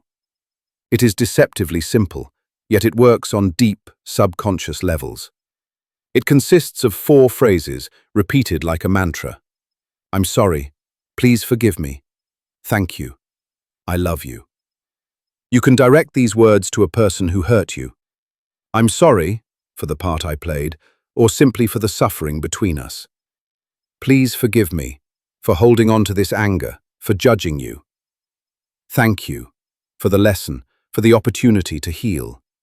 I love you, recognizing the shared humanity, the spark of divinity in both of us. You can direct these words to yourself. I'm sorry for judging myself so harshly. Please forgive me for not treating myself with kindness. Thank you for surviving, for trying. I love you unconditionally. You can direct these words to the universe, or to God, or to life itself. As you lie here, let these phrases echo in your mind. I'm sorry. Please forgive me. Thank you. I love you. Let them be a soothing balm for the raw places in your soul. Let them wash over the memories that sting. Think of the mind as a sky. Clouds pass through it. Some clouds are white and fluffy. These are happy memories. Some clouds are dark and stormy. These are painful memories. Forgiveness is not about stopping the storm clouds. It is about realizing that you are the sky, not the clouds. The sky is never damaged by the storm. The lightning does not scar the air. The rain does not drown the atmosphere. The sky allows the storm to rage, and then, when the energy is spent, the sky remains. Clear, vast, untouched. Your true nature is like the sky. The insults, the betrayals, the failures, they are just weather. They happened, yes, but they are not you. You are the awareness that observed them. You are the space in which they occurred. When you identify with the sky, forgiveness becomes natural. You don't have to force it. You simply realize that there is nothing to hold on to. The clouds have already moved on. Why are you chasing them? Let us return to the image of the river. Imagine you are standing on a bridge, looking down at the water. In your hands, you hold a handful of dried, dead leaves. These leaves represent your grievances. The old grudges, the he said, she said, the bitterness. They are dry and brittle. They have no life in them. They are just dead weight. One by one, drop them into the river. Watch them flutter down. Watch them hit the water. Watch the current catch them. Watch them float away. See them getting smaller and smaller. They are going downstream. They are leaving your life. You don't need to follow them. You don't need to know where they go. Just let them go. Feel the lightness in your hands. Feel the lightness in your heart. Now imagine you are holding a stone. This stone represents a heavy guilt you have been carrying, a regret. It is cold and hard in your hand. Look at it. Acknowledge it. I have carried this long enough. Lean over the railing, open your hand, Splash. The stone breaks the surface and sinks. It goes down to the bottom of the river to rest in the mud. The water closes over it. The ripples spread out and fade. The river flows on, unchanged. The river does not judge the stone. The river does not reject the stone. It simply accepts it and continues to flow. Life accepts your past. Life accepts your mistakes. You are the only one still holding the stone. And now, you have dropped it. It is gone. Breathe. Breathe into the space where the stone used to be. There is a profound connection between forgiveness and sleep. To sleep is to trust. It is to let down our guard. When we are full of anger or guilt, we are on high alert. We are in fight or flight mode. Our bodies are flooded with stress hormones. We are ready to defend ourselves. But you cannot sleep while you are defending yourself. You cannot sleep with a sword in your hand. Forgiveness is the act of putting down the sword. It is the act of taking off the armor. It is saying, "The war is over. I am safe." Even if the situation is not resolved in the outer world, you can declare peace in your inner world. You can declare a ceasefire for the night. Tonight, I will not fight this battle. Tonight, I will not prosecute this case. Tonight, I will rest. Think of the people involved in your grievances. Visualize them not as monsters, not as enemies, but as flawed, suffering human beings. Just like you, they want to be happy. Just like you, they want to be free from suffering. Just like you, they act out of ignorance, fear, and confusion. Most people do not wake up in the morning thinking, "I am going to be evil today." They think, "I need to protect myself. I need to get what I want. I am scared." Their actions, however hurtful, were clumsy attempts to meet their own needs. When we see the suffering behind the behavior, the anger often turns to pity, or at least to a neutral understanding. Ah, they are in pain. That is why they lashed out. They are confused. That is why they betrayed me. This doesn't make their actions right, but it makes them human, and it makes them easier to release. You don't have to carry their confusion. You don't have to carry their karma. Leave it with them. It is their burden, not yours. Imagine a gentle rain beginning to fall in your visualization. This is the rain of mercy. It falls on the just and the unjust alike. It washes the dust from the trees. It washes the grime from the streets. Let this rain wash over you. Let it wash away the soot of resentment. Let it cool the heat of anger. Let it soften the hardness of your heart. Feel the rain on your face, cool, cleansing. It is washing you clean. You are being made new. Every night is a death of the old self. Every morning is a rebirth. Do not drag the corpse of the past into the new day. Bury it tonight.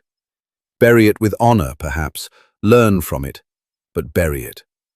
Say to yourself, "I forgive myself for not being perfect. I forgive myself for forgetting my worth.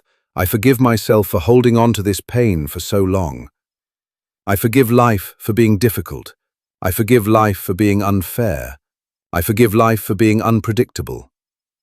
Feel the words settling into your cells. Forgiveness is a vibration.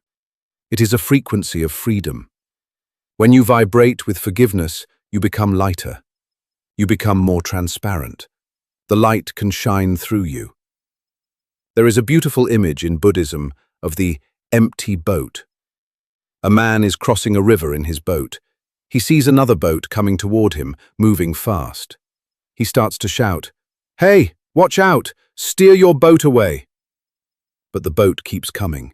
It crashes into his boat. The man is furious. He stands up to scream at the pilot of the other boat. But then he looks and sees the boat is empty. It drifted loose from the dock. There is no one steering it.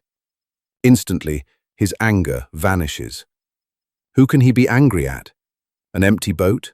The river? The wind? The anger has no target, so it dissolves. Many of the people who hurt us are like empty boats. They are driven by the currents of their conditioning, their trauma, their unconscious patterns. There is no pilot there, no conscious master of the ship making a calculated decision to hurt you.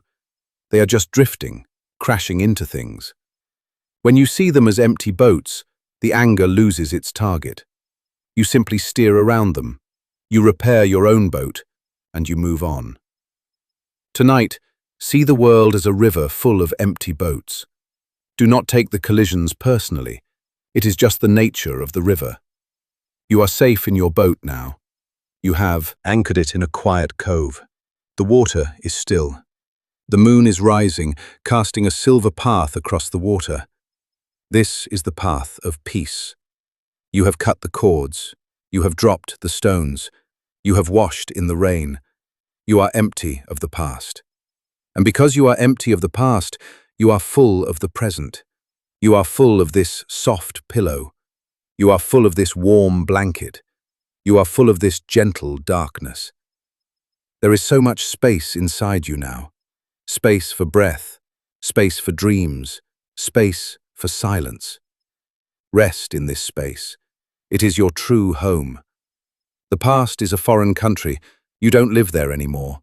You live here, in the now, in the peace. Let the final vestiges of tension melt from your jaw, from your hands, from your belly. Whisper to your heart, "It is over, I am free. It is over, I am free." The night holds you in its arms. The night does not judge. The night forgives everything. It covers the world in shadow, hiding the flaws, quieting the noise. It offers you a clean slate. Sleep now. Sleep the deep, healing sleep of the forgiven. Sleep the light, airy sleep of the forgiver. You are unburdened. You are clean. You are whole. Drift into the velvet dark. The past is gone. The future is not yet here.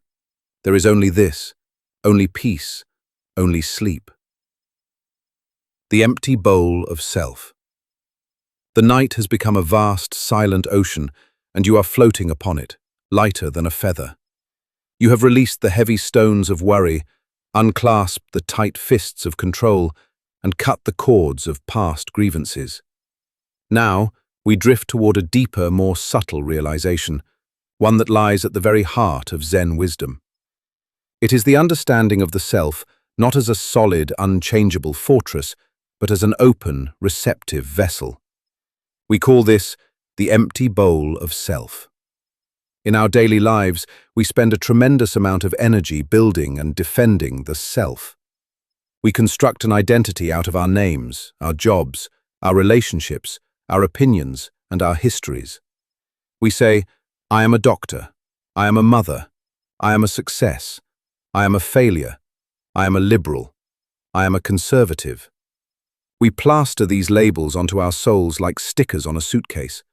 We become very attached to this suitcase. We drag it everywhere. If someone criticizes our label, we feel attacked. If someone ignores our label, we feel invisible.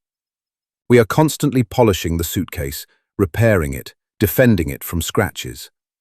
We think this suitcase is who we are.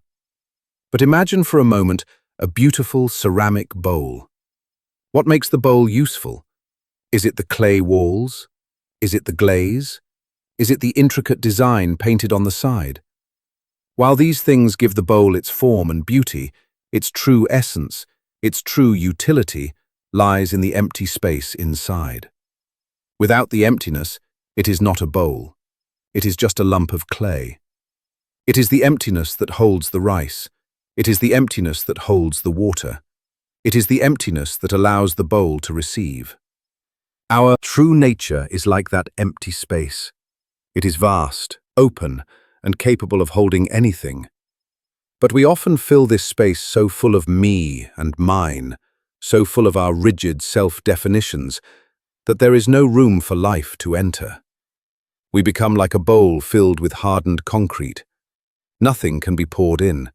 No fresh wisdom, no new experience, no deep rest. Tonight, let us practice chipping away the concrete. Let us practice becoming the empty bowl. This concept of emptiness, or sunyata in Sanskrit, is often misunderstood. It does not mean a bleak, nihilistic void. It does not mean that you don't exist or that nothing matters. Rather, it means that you are not a fixed, static thing. You are a process. You are a flow. You are full of potential because you are not defined by any single limitation. Think of a cloud. Is a cloud a solid object? No, it is a gathering of mist, constantly changing shape. One moment it looks like a dragon, the next like a ship, the next it dissipates into the blue sky. You are like the cloud. You are not the same person you were at 5 years old. You are not the same person you were yesterday. You are not even the same person you were 5 minutes ago. Your cells are regenerating. Your thoughts are shifting. Your emotions are flowing. To cling to a fixed idea of myself is to try to freeze the cloud.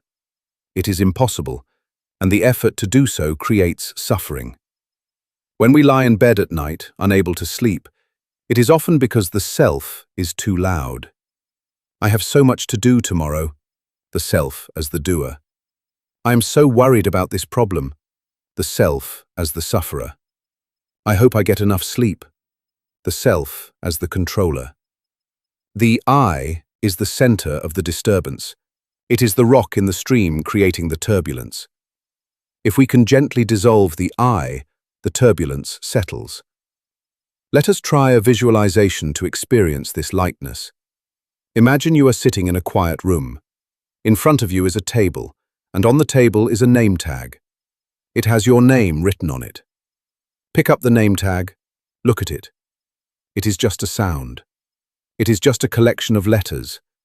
It is a convenient label for social interaction, but does it contain you? Does the name capture the feeling of the sun on your skin? Does it capture the love you feel for a friend? Does it capture the mystery of your dreams? No. The name is too small. Put the name tag down. Imagine it dissolving into dust. You are still here. You exist without the name. Now, imagine a business card on the table. It lists your job title, your degrees, your status. Manager, teacher, artist, parent. These are roles you play. They are costumes you wear. But are they you? If you lost your job, would you cease to exist? If your children grew up and left, would you vanish? No. You are the actor, not the role. Put the business card down. Let it dissolve. You are still here. You exist without the title. Now, imagine a heavy book on the table. This is the book of your history. It contains every memory, every trauma, every triumph, every story you tell about yourself. I am the person who was bullied in school. I am the person who won the award. I am the person who is bad at math. I am the person who is always late. These stories are just thoughts. They are echoes of the past. They are not the living, breathing presence that is here right now. Close the book. Let it dissolve into light. You are still here. You exist without the story. What is left? When you take away the name, the role, the history, what remains? There is a pure, silent awareness. There is a sense of I am, but without the this or that. Just I am. Just presence. Just the empty bowl. This state is incredibly restful. It is the state of deep sleep, where we naturally let go of all identities. In deep sleep, you are not a CEO or a janitor. You are not rich or poor. You are not young or old. You are not male or female. You return to the source. You return to the emptiness. And that is why sleep is so refreshing. It is a nightly vacation from the burden of being somebody. But we can access this restfulness even while we are awake or while we are drifting off. We can consciously step out of the costume. There is a famous Zen koan. Show me your original face before your mother and father were born. This is not asking for a photograph. It is asking you to connect with that part of you that is timeless, that part of you that was never born and will never die, that part of you that is pure consciousness. When you rest in this original face, the problems of the small self seem very distant. The small self is worried about the bank account. The original face is vast as the sky. It has no need for money. The small self is offended by a rude comment. The original face is like the ocean. You cannot hurt the ocean with a stick. The small self is afraid of the future. The original face exists only in the eternal now. Shift your identification. Instead of being the small wave that is terrified of crashing on the shore, realize you are the water. The wave is a temporary form. The water is eternal. When the wave crashes, the water remains. It just changes shape. You are the water. You are safe. Let's bring this into the body. Feel the boundaries of your body, the skin, the shape of the limbs. Now, imagine that these boundaries are becoming porous, like a wicker basket or a net. The air outside flows in, the air inside flows out. There is no solid wall between you and not you. You are exchanging atoms with the room. You are exchanging heat. You are exchanging breath. You are continuous with the environment. Where does the breath end and the body begin? It is impossible to say. Where does the sound of the cricket end and the hearing begin? It is one event. You are not an isolated entity locked inside a skull. You are an open field of experience. This openness is the empty bowl. When you are an empty bowl, you don't have to defend anything. If someone throws a stone into an empty bowl, what happens? It might make a sound, clink, and then it settles. The bowl is not destroyed. The bowl does not fight back. It just holds the stone. If someone pours poison into the bowl holds it. It doesn't become the poison. You can wash it out. If someone pours nectar into the bowl holds it. It doesn't cling to it. Be the bowl. Let the thoughts come. Clink. Let them settle. Let the feelings come. Splash. Let them be. Do not try to push them out. Do not try to hold them in. Just be the space in which they happen. This is the practice of non-clinging to self-image. We suffer because we have a rigid image of how we should be. I should be calm. I should be strong. I should be sleeping. When reality doesn't match the image, the glass shatters. But emptiness cannot shatter. You cannot break space. You cannot break the sky. If you have no rigid image, you cannot be broken. If you are feeling anxious, be the space that holds the anxiety. Okay, there is anxiety here. I am the bowl. I can hold this. Suddenly the anxiety is not a threat. It is just content. It is just a little muddy water in the bottom of the bowl. It doesn't define the bowl. The bowl is still vast. The bowl is still whole. If you are feeling pain, be the space that holds the pain. Do not contract around it. Do not say, "This is my pain." Say, "There is pain in the space." Expand the space. Make the bowl bigger. If you put a teaspoon of salt in a shot glass, the water is undrinkable. If you put a teaspoon of salt in a lake, you can't even taste it. Be the lake. Make your awareness so wide, so vast, that the pain is just a tiny ripple in the distance. This widening of the self is the essence of relaxation. Tension is contraction. It is making oneself small, hard, and tight. Relaxation is expansion. It is making oneself soft, open, and wide. Imagine your mind is like a fist that has been clenched tight all day. Holding onto opinions, holding onto plans, holding onto the steering wheel. Now slowly, finger by finger, open the fist. Let the palm lie flat and open. The hand is still there, it is just not grasping. It is resting. Let your mind be like that open hand. There is a story of a Zen student who came to his master and said, "Master, I feel so empty. I have lost my passion, my drive, my sense of self. I feel like a ghost." The master smiled and said, "Wonderful! Now you have room for everything." We are often afraid of this emptiness. We call it boredom. We call it depression. We call it loneliness. We rush to fill it up. We scroll through our phones. We turn on the TV. We eat. We call a friend. We are terrified of the silence. But the silence is where the gold is. The silence is where the peace lives. Do not run from the emptiness. Turn toward it. Lean into it. Tonight, the dark room is your friend. It is a symbol of the great void, the womb of creation. In the dark, you cannot see your reflection. You cannot see your clothes. You cannot see your trophies. You are stripped of the visual cues of your identity. This is a blessing. It allows you to feel your deeper presence. Feel the presence of your heart beating. It is not beating for John or Mary. It is beating for life. It is the same rhythm that beats in the chest of a lion, a whale, a sparrow. You are part of that great, universal heartbeat. Feel the breath rising and falling. It is the same air that the trees breathe. It is the same air that the ancestors breathed. You are connected to everything. When you realize this connection, the loneliness vanishes.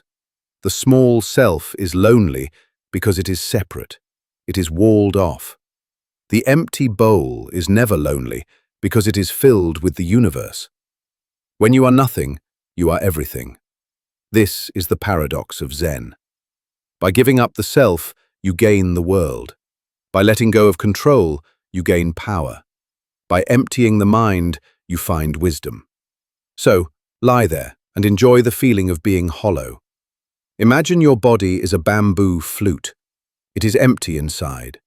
Because it is empty, the wind can blow through it and make music. If the flute was solid wood, it would make no sound. Let the breath be the wind. Let your life be the music. You are just the instrument. You don't have to compose the song. You don't have to play the notes. You just have to stay open. Feel the freedom of not having to be anyone tonight. You don't have to be smart. You don't have to be pretty. You don't have to be good. You don't even have to be spiritual. You just have to be. Let the labels peel off like old skin. Let the masks fall away. Let the armor clatter to the floor. You are lighter now, much lighter. You are buoyant. You are drifting up like a bubble in water. Up toward the surface. Up toward the light. Or perhaps down. Down into the soft, warm mud of the riverbed. Down into the roots of the lotus. The lotus flower grows out of the mud. It pushes up through the dark water, and it opens its petals to the sun, pristine and white. The lotus is an empty bowl. It opens completely. It holds nothing back. It receives the dew. It receives the sunlight. And at night, it closes. It folds its petals. It rests. Be the lotus. Fold your petals now. Close your senses. Turn inward. Protect the empty space at your center. That space is sacred. That space is where God lives. That space is where the Buddha nature lives. That space is where sleep lives. Guard it gently. Do not let the worries of tomorrow invade it. If a worry comes, gently bow to it and say, "Not now. The bowl is full of silence." If a plan comes, say, "Not now. The bowl is full of darkness." Fill your bowl with the night. Fill it with the softness of the sheets. Fill it with the rhythm of the breath. Let these simple things be enough. You are enough, just as you are. Without the achievements, without the accolades, your existence is enough. Your breathing is a miracle. Your heartbeat is a symphony. You are a child of the universe. You have a right to be here. You have a right to rest. Let the boundaries dissolve further. The I is melting. The me is fading. The mine is drifting away. There is just breathing, just floating, just resting. The bowl is empty, the mind is clear, the heart is open. Peace flows in to fill the vacuum. Sleep flows in. Healing flows in. Drink from this cup of silence. It is the elixir of life. It restores the soul. Drift in the emptiness. It is not empty of life. It is empty of noise. It is full of peace, full of potential, full of rest. Sleep now, in the vast, holding arms of the void. You are safe. You are held. You are free. The wisdom of non-clinging. As we drift deeper into the night, the mind becoming an empty bowl and the heart releasing its old burdens, we arrive at a subtle yet profound teaching, the wisdom of non-clinging. In Sanskrit, this is known as upadana, often translated as attachment or grasping. But clinging captures the visceral nature of the act, the way a drowning man clings to a log or a child clings to a toy. It is a desperate, tight holding that arises from the fear of loss. We cling to everything. We cling to our possessions, our money, our houses. We cling to our relationships, terrified of being alone. We cling to our youth, spending fortunes to erase the lines of time. But perhaps most subtly, we cling to pleasant experiences. When we feel joy, we want it to last forever. We try to freeze the moment. We take a picture, not to appreciate the beauty, but to capture it, to own it. And when the moment passes, as it inevitably must, we feel a pang of loss. We suffer. This suffering comes not from the change itself, change is natural, but from our resistance to it. We want the sunset to last all night. We want the honeymoon to last a lifetime. We want the high of a success to never fade. But this is like trying to hold on to a breath. If you hold your breath to keep the air, you will suffocate. You must let it go to receive the next one. Tonight, let us learn to open our hands. Let us learn to enjoy the bird as it flies by, without trying to put it in a cage. Imagine you are walking through a beautiful garden. The air is fragrant with jasmine and rose. The path is lined with exquisite flowers of every color. Deep purples, vibrant yellows, soft pinks. The instinct of the clinging mind is to pick the flowers. This one is beautiful, you think. I must have it. You snap the stem, you put it in your pocket. You pick another and another. Soon, your hands are full of dying flowers. Their vibrancy begins to fade the moment they are severed from the root. By the time you get home, they are wilted. You have destroyed the very beauty you sought to possess. The wisdom of non-clinging invites you to walk through the garden with your hands behind your back.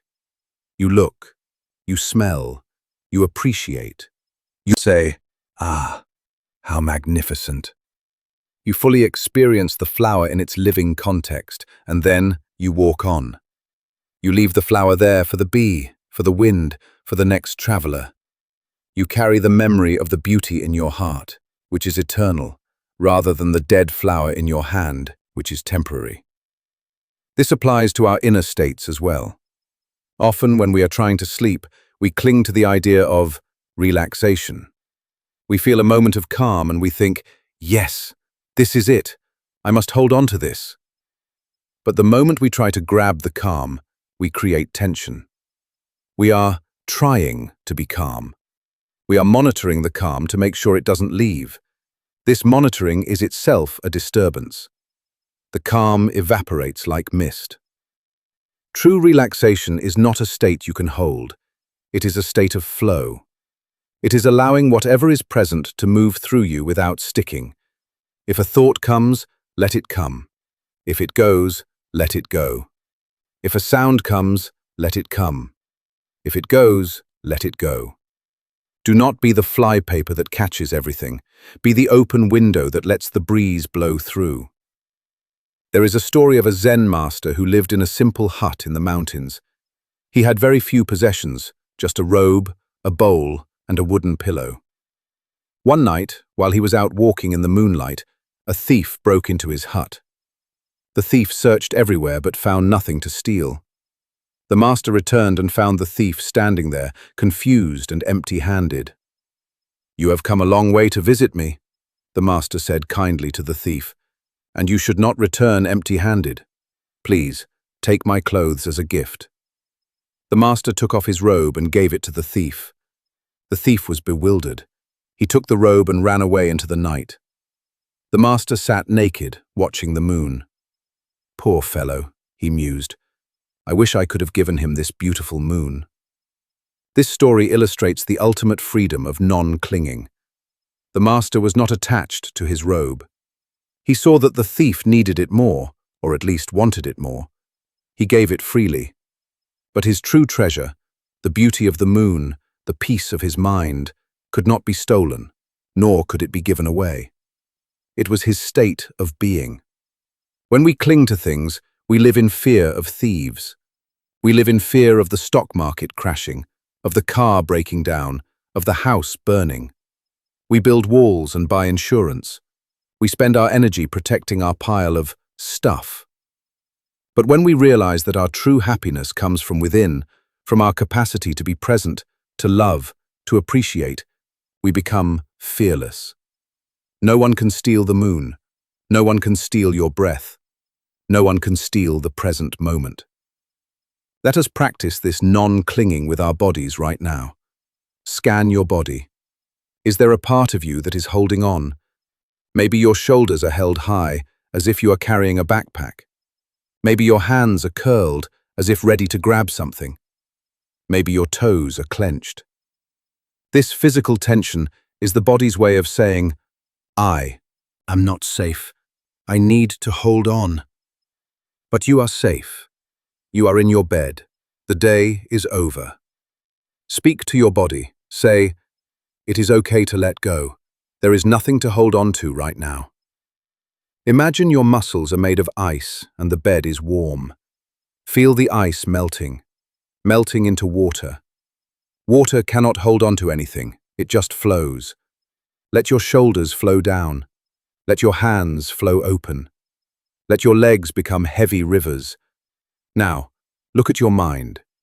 Are you clinging to a specific thought? Maybe a conversation you had earlier. "He said this, and I should have said that."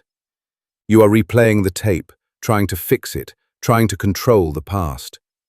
This is clinging. The conversation is over. The words have dissolved into the air. Let the memory dissolve too. Open your mental hand. Let the tape fall. Are you clinging to a desire? "I want tomorrow to be perfect. I want to feel better." Desire is a form of tension. It is a reaching out, a leaning forward. Pull back, rest in the center. Be content with what is, even if what is imperfect. The imperfect moment, fully accepted, becomes perfect. There is a concept in Buddhism called the hungry ghost. Hungry ghosts are depicted as beings with huge, empty bellies and tiny pinhole mouths. They are always hungry, always thirsty, but they can never get enough nourishment because their throats are too narrow. This represents the state of clinging. No matter how much we get, money, love, praise, pleasure, it is never enough. We always want more. We are always looking for the next hit. This constant craving keeps us in a state of agitation. We are never satisfied. We are never at rest. The cure for the hungry ghost is to realize that you are already full. You are full of life. You are full of awareness. You don't need to consume the world to be happy. You just need to be in the world. Shift from getting to being. Shift from wanting to having. Realize, I have this breath. It is sweet. It is enough. I have this warmth. It is comforting. It is enough. I have this silence. It is peaceful. It is enough. When you feel enough, the clinging stops. The fist opens. The belly relaxes. The hungry ghost vanishes, and in its place sits a contented Buddha, smiling, hands resting in the lap. Think of a time when you were truly happy. Maybe you were watching a sunset or laughing with a friend or holding a baby. In that moment, were you thinking, I need more? No. You were completely absorbed in the moment. You were not clinging, you were merging. You were one with the experience. That oneness is available to you now. Merge with the darkness. Merge with the quiet. There is a subtle form of clinging called clinging to views. We cling to our opinions. We think we are right and everyone else is wrong.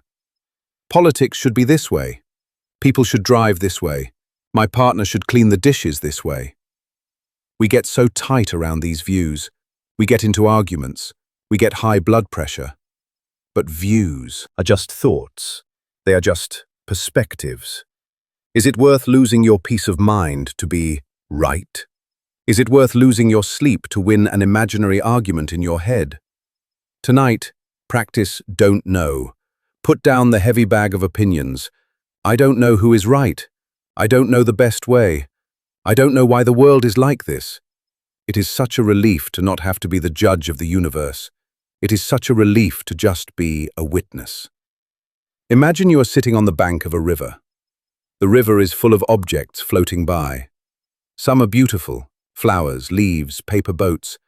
Some are ugly, trash, dead branches. The clinging mind wants to jump in and grab the flowers and push away the trash. The wise mind just sits and watches. Ah, a flower. Ah, a branch. It lets the river flow. It knows that the flower will pass and the branch will pass. The river cleans itself. Your mind is the river. Thoughts are floating by, pleasant thoughts, scary thoughts, boring thoughts. Do not jump in. Do not grab the pleasant ones. Do not fight the scary ones. Stay on the bank. Watch them go. There goes a worry. There goes a plan. There goes a memory. Bye-bye. The more you practice this detachment, the slower the river becomes. Eventually, the gaps between the thoughts get wider. In those gaps, there is silence. In those gaps, there is sleep. Sleep is the ultimate act of non-clinging. You have to let go of everything to sleep. You have to let go of your body. You stop moving it. You stop holding it up. You have to let go of your senses. You close your eyes. You ignore the sounds. You have to let go of your conscious mind. You stop thinking. You stop planning. You surrender control. If you are clinging to consciousness, I must stay awake to figure this out. You cannot sleep. You have to trust the fall. It is a free fall into the unknown, but it is a soft landing. The universe catches you. Imagine a monkey in the jungle. To move from one tree to another, the monkey has to let go of the branch it is holding before it can grab the next one. For a split second, the monkey is floating in the air. It is holding on to nothing. That moment of suspension is pure freedom. Sleep is that moment. You let go of the branch of today, you float through the night, and in the morning you grab the branch of tomorrow. But you cannot hold both branches at the same time. If you don't let go of today, you cannot reach tomorrow. You will be stuck, stretched out, exhausted. So, let go of the branch. Let go of the day. It is done. It is finished. Whatever happened, happened. Whatever didn't happen, didn't happen. It is written in the book of time, and the book is closed. Put it on the shelf. Feel the freedom of the empty hands. Look at your palms in your mind's eye. They are open. They are soft. They are ready to receive rest. There is a beautiful meditation on the breath that helps with non-clinging. Focus on the exhale. The exhale is the act of letting go. You take the air in, receiving, and then you must give it back, releasing. If you try to keep the air, you die. You have to give it back to the world. With every exhale, imagine you are giving everything back. Giving back your stress, giving back your tiredness, giving back your name, giving back your story. Here, universe, take it. I don't need it right now. Exhale, release. Exhale, soften. Exhale, surrender. Feel the body sinking deeper into the mattress with every breath out. It is like a heavy stone sinking into soft sand. The sand holds the stone perfectly. The bed holds you perfectly. You don't need to hold yourself. You don't need to hold the world. Atlas can put the world down for a few hours. The world will spin on its own. Think of the trees outside your window. In autumn, they let go of their leaves. They don't fight it. They don't try to glue the leaves back on. They know that letting go is necessary for survival. It conserves their energy for the winter. It makes space for new leaves in the spring. If the tree clung to the old, dead leaves, no new growth could come. Be like the tree. Let your leaves fall. Let your thoughts fall. Let them cover the ground, creating a soft mulch for your dreams. Stand bare and silent in the night. There is a great dignity in this nakedness, a great strength, the strength of the essential self. When you are stripped of your attachments, you find out who you really are. You are not the things you own. You are not the thoughts you think. You are the silent witness.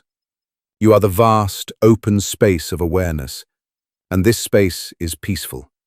It is never disturbed. The wind blows through it, but the space does not move. The rain falls in it, but the space does not get wet. Fire burns in it, but the space does not get hot. You are that space. Indestructible, eternal, calm. Rest in that space. Rest in the knowledge that you have nothing to lose because you possess nothing. And because you possess nothing, you have everything. The whole universe is yours to enjoy, but not to own. The stars are yours, the silence is yours, the sleep is yours. Drift now. Drift like a boat with no anchor. The anchor of attachment has been cut. You are free to float. Float into the deep waters. Float into the dream time. There is no destination. There is only the gentle rocking of the waves. Rock, rock. Soothe, soothe. The grip is gone. The hands are open. The heart is light. The mind is free. Sleep is the natural state of the non-clinging mind. It comes when we stop resisting. It comes when we stop wanting. It comes when we just let go. Let go, let go, let go, and sleep. Embracing impermanence. The night is a gentle teacher. It shows us, with every passing hour, the truth of change. The light fades, the temperature drops, the sounds of the day retreat into silence. The world we knew at noon is gone, replaced by a world of shadows and stillness. This constant shifting is the heartbeat of the universe, the fundamental law of existence, known in Buddhism as anicca, or impermanence. We often fear impermanence. We see it as a thief that steals our youth, our loved ones, our stability. We build our lives on the premise of permanence, trying to create things that will last forever. We sign permanent contracts. We build forever homes. We seek eternal love. We are like children building sandcastles on the beach, frantically digging moats and building walls to keep the tide out. But the tide always comes. The waves always wash the castle away.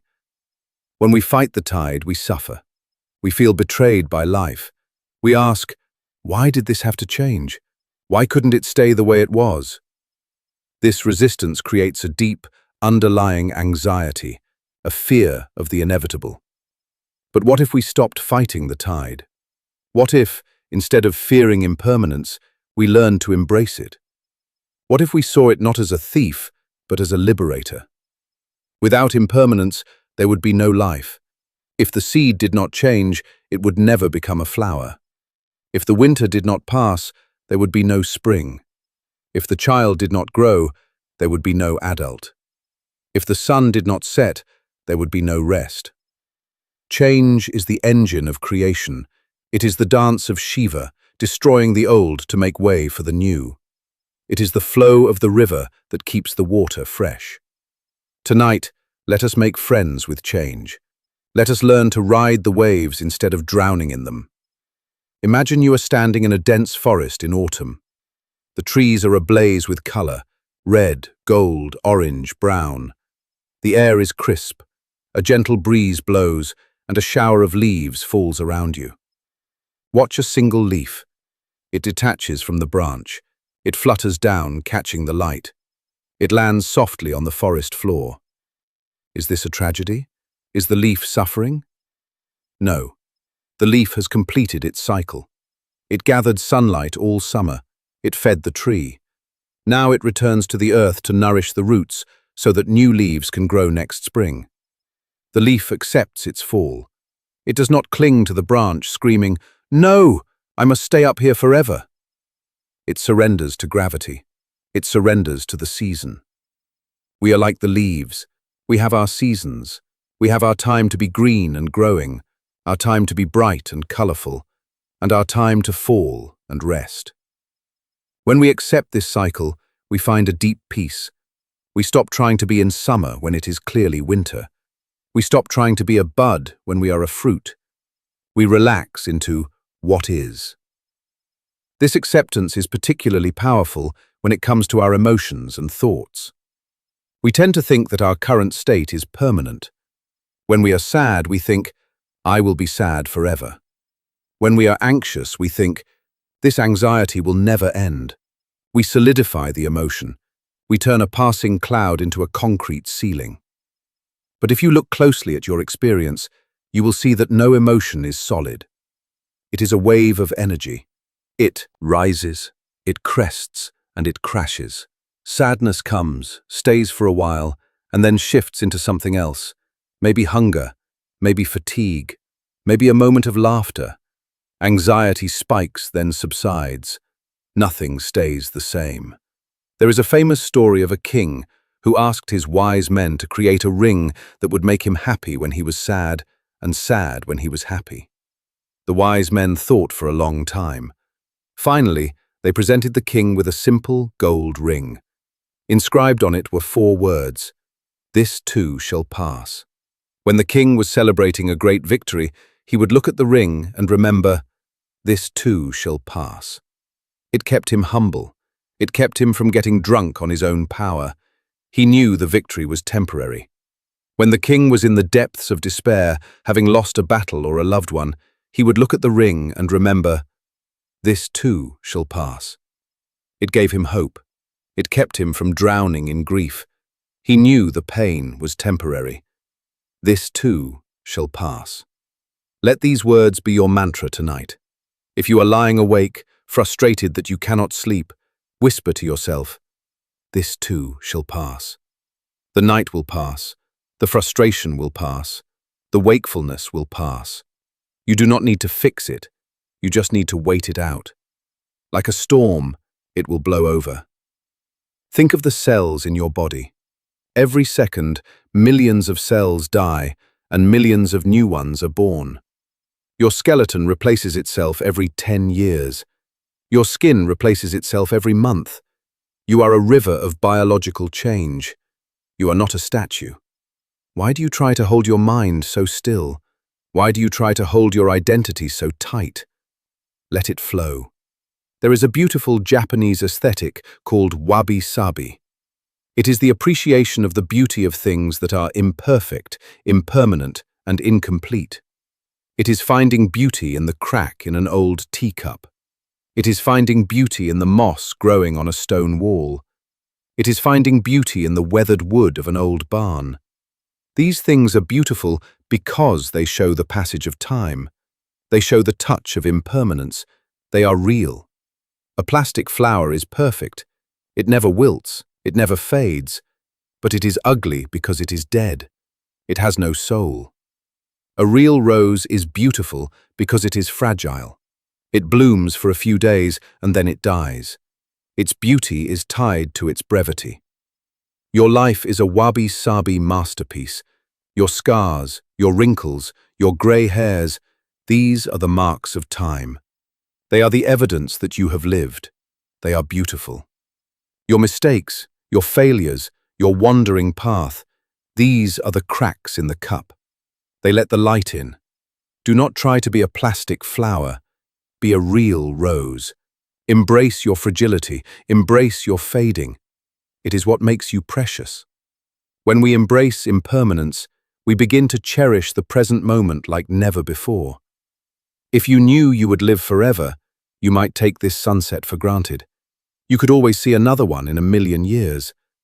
But because you know that your time is limited, because you know that this sunset will never happen again in exactly this way, it becomes sacred. The impermanence of the moment gives it value. It makes it rare. Look at the darkness in your room. It is a unique darkness. It has never been here before, and it will never be here again. Listen to the silence. It is a unique silence. Feel the sheets. Cherish this. Cherish the simple fact of being alive right now.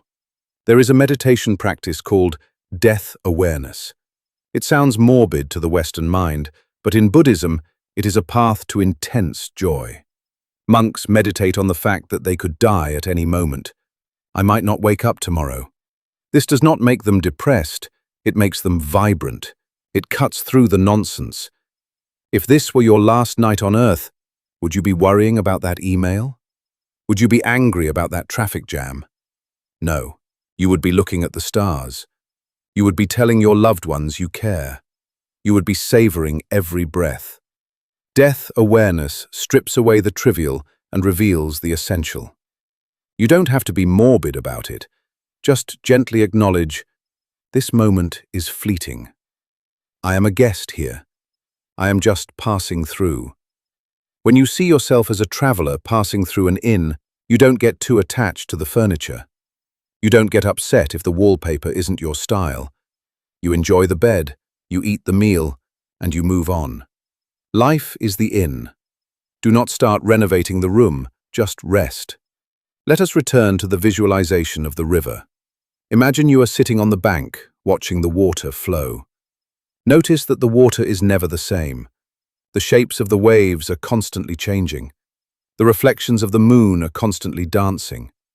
It is a symphony of movement. Now, imagine that you are building a little dam with stones. You want to stop the water. You want to create a permanent pool.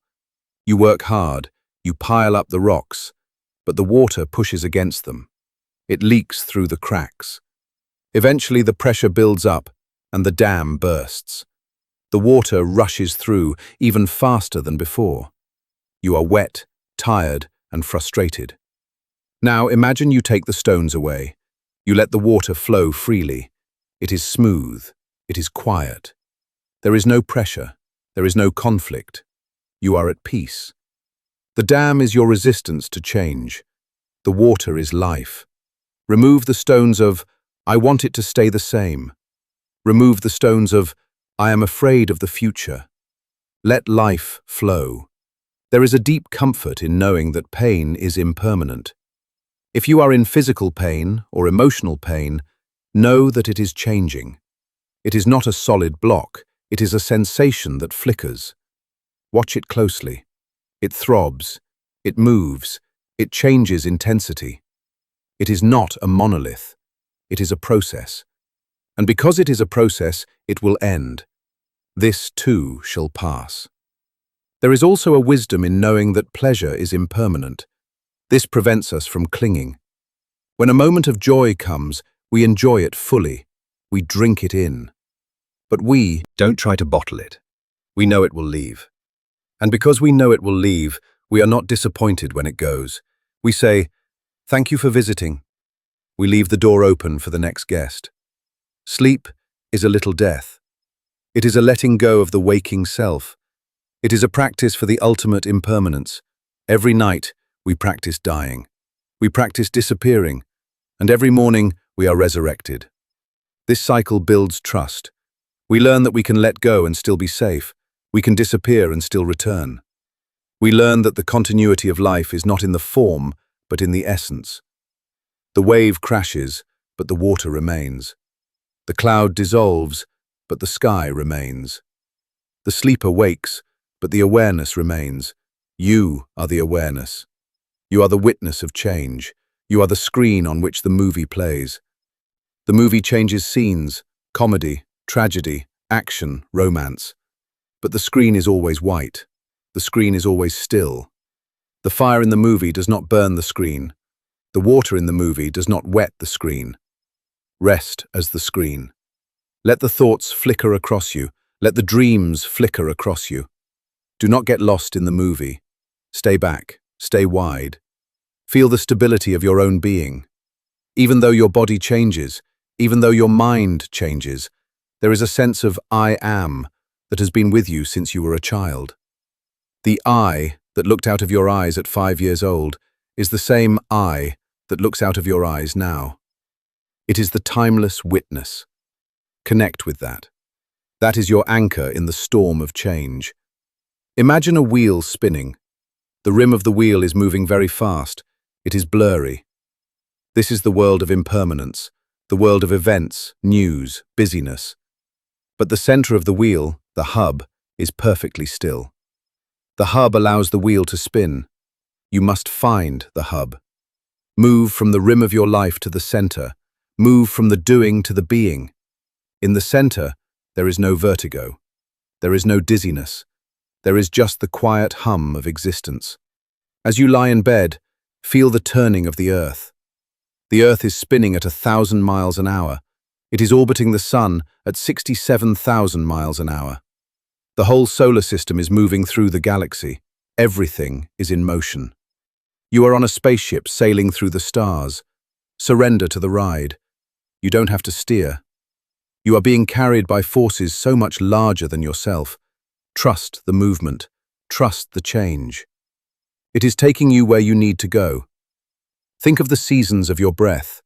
The inhale is spring, growth, expansion, new life. The pause at the top is summer, fullness, brightness. The exhale is autumn, letting go, release, decline. The pause at the bottom is winter, emptiness, stillness, rest. And then, spring comes again. You breathe the cycle of the year 12 times a minute. You are a fractal of the universe. Feel the winter of your breath, the pause after the exhale. It is a moment of pure peace, a moment of nothingness. Rest there. Expand that moment. Let the winter last a little longer. It is the womb of sleep. Impermanence teaches us to be fluid. Be like water, my friend. Water takes the shape of the container. If you pour it into a cup, it becomes the cup. If you pour it into a bottle, it becomes the bottle. If you pour it into a teapot, it becomes the teapot. Water can flow, or it can crash. Be water. Tonight, take the shape of the bed, melt into the mattress, let your boundaries soften. Do not be a rock, be a puddle. A puddle is relaxed. It reflects the sky. It evaporates when the sun comes out. It refills when the rain falls. It has no agenda. It is just there.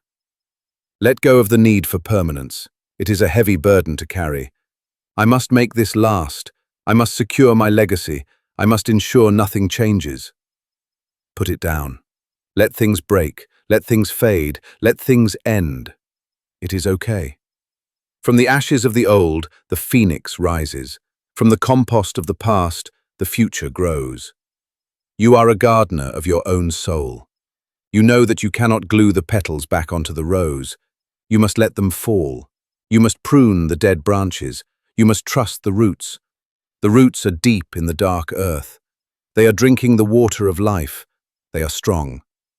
Sleep is the time to go to the roots. Forget the flowers. Forget the leaves. Go down. Down into the dark. Down into the silence.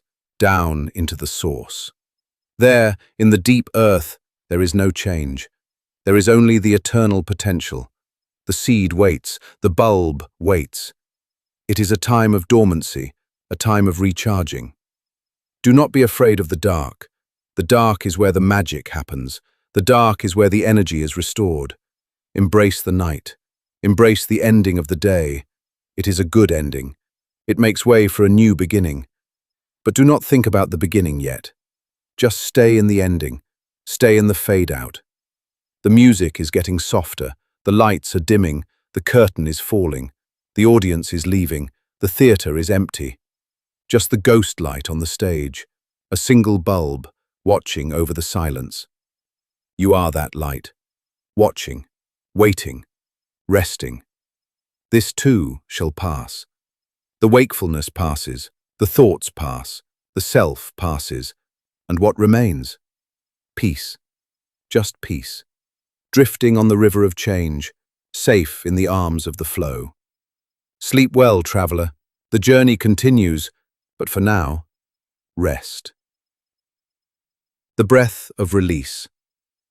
The night has become a sanctuary of stillness. We have travelled through the landscapes of the mind, releasing burdens, loosening control, and embracing the flow of impermanence. Now, we return to the most fundamental, most intimate anchor of our existence, the breath. The breath is our constant companion. From the moment we emerge into this world with a first sharp inhale to the moment we leave it with a final soft exhale, the breath is there. It is the bridge between the body and the mind, the conscious and the unconscious, the voluntary and the involuntary. It is the most powerful tool we have for regulating our nervous system and finding peace. Yet it is so simple, so ever-present, that we often take it for granted. Tonight, we will not just breathe, we will discover the breath of release. We will turn this automatic biological function into a conscious act of surrender. In many spiritual traditions, the word for breath is the same as the word for spirit. In Hebrew, it is ruach. In Greek, pneuma. In Latin, spiritus. In Sanskrit, prana. This linguistic connection points to a profound truth. The breath is not just air, it is the movement of life force itself. When we breathe consciously, we are connecting with the very essence of our being. We often think of breathing as something we do to get oxygen, but in the context of relaxation and sleep, the exhale is far more important than the inhale. The inhale is the active phase. It engages the sympathetic nervous system, the fight or flight mechanism. It increases heart rate and alertness. The exhale is the passive phase. It engages the parasympathetic nervous system, the rest and digest mechanism. It slows the heart rate and signals safety to the brain. When we are anxious or stressed, we tend to take short, shallow breaths, or we hold our breath without realizing it. We are essentially keeping ourselves in a state of low-level panic. To shift into sleep, we need to lengthen the exhale. We need to ride the wave of release all the way to the shore. Let us begin by simply noticing the breath as it is right now. Do not try to change it yet. Just observe. Where do you feel it most? Is it in the tip of the nose, the back of the throat, the rise and fall of the chest, the expansion of the belly? Is it fast or slow, smooth or jagged, deep or shallow? Be a scientist of your own breath. Observe it with curiosity, without judgment. Ah, the breath is shallow tonight. Ah, the breath is a bit fast. Just noticing it begins to calm it down. It is like a shy animal. When you watch it gently, it stops running. Now, let us bring intention to the exhale. Take a gentle breath in through the nose. Don't force it, just a normal inhale. Now, let the breath out through the mouth with a soft sigh. Let's do that again. Inhale gently and sigh it out. Feel the sound of the sigh vibrating in your chest. The sigh is the body's natural release valve. We sigh when we are relieved. We sigh when we put down a heavy load. We sigh when we give up the struggle. Allow yourself to make a sound. Let it be a vocalization of letting go. With each sigh, imagine your body deflating slightly. Imagine you are a balloon losing air. As you deflate, you sink deeper into the mattress. The tension that was holding you up dissolves. The muscles that were tight go slack. Now, close your mouth and breathe gently through your nose. We will practice extending the exhale. Count silently to yourself. Inhale for a count of 4. 1, 2, 3, 4. Pause for a moment. Exhale for a count of 6. 1, 2, 3, 4, 5, 6. Inhale. 2, 3, 4. Exhale. 2, 3, 4, 5, 6. By making the exhale longer than the inhale, you are hacking your nervous system. You are sending a chemical message to your brain. We are safe. There is no tiger. There is no emergency. You can power down. Continue this rhythm. If 4 and 6 feels too long, try 3 and 5. If it feels too short, try 4 and 8. Find a rhythm that feels soothing, not straining. The key is simply that the out-breath is longer. As you exhale, visualize the breath carrying away the debris of the day. Imagine the breath is like a broom sweeping a dusty floor. Inhale, gather the dust. Exhale, sweep it out the door. Sweep out the conversations, sweep out the worries, sweep out the noise. Watch the dust motes dancing in the light as they float away. The floor of your mind is becoming clean. It is becoming spacious. Now, let us focus on the physical sensation of the release. Bring your attention to your jaw. This is a place where many of us hold the unspoken words, the frustration, the determination of the day. Inhale and feel the tension there. Exhale and imagine the jaw unhinging slightly. Let the teeth part. Let the tongue fall away from the roof of the mouth. Let the lips be soft. Feel the skin of your cheeks smoothing out. Breathe out the tightness. Breathe in the softness. Move your attention to your shoulders. These are the carriers of burdens. They often creep up toward our ears when we are stressed, as if trying to protect the neck. Inhale and feel the weight there. Exhale and drop them. Intentionally drop them. Let them slide down away from your ears. Let them sink into the bed.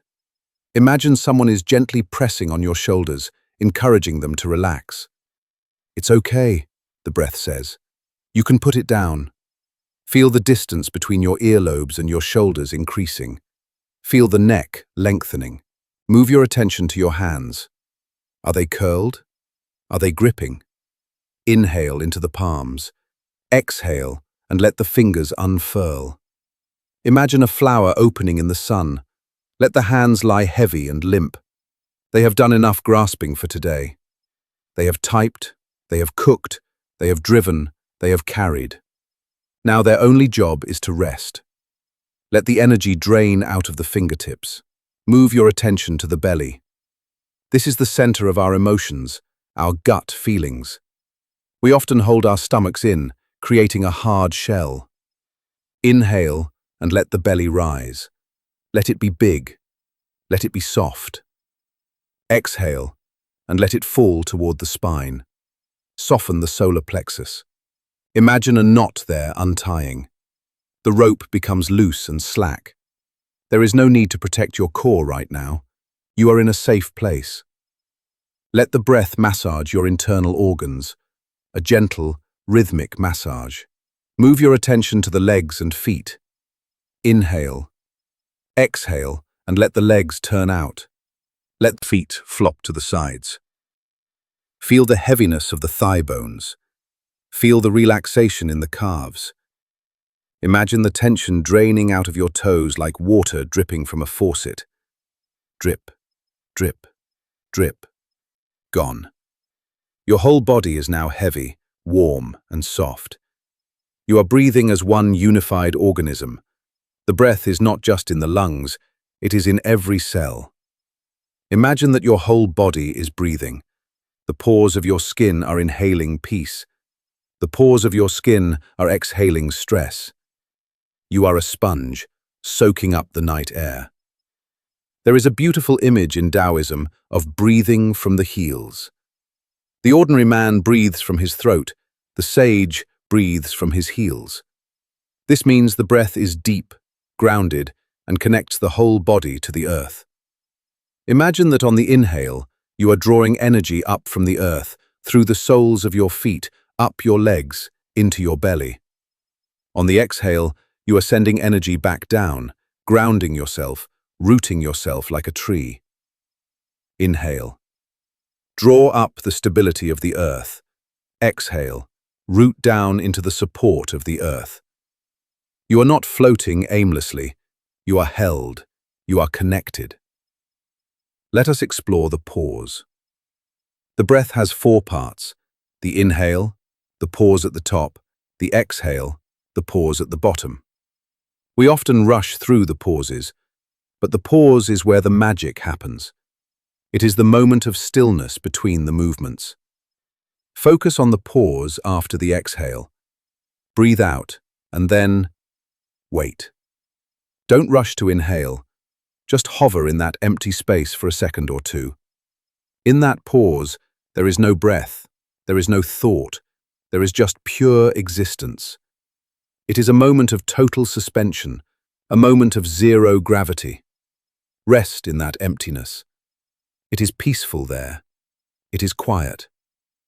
And then, when the body naturally wants to inhale, let it happen.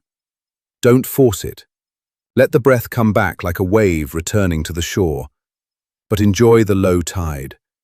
Enjoy the silence before the wave returns. This practice of resting in the pause is a profound training for sleep. Sleep is the great pause between days. If you can be comfortable in the little pause between breaths, you can be comfortable in the big pause of sleep. You learn to trust that the breath will return.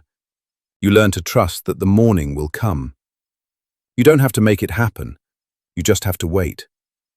Now, imagine the breath as a color.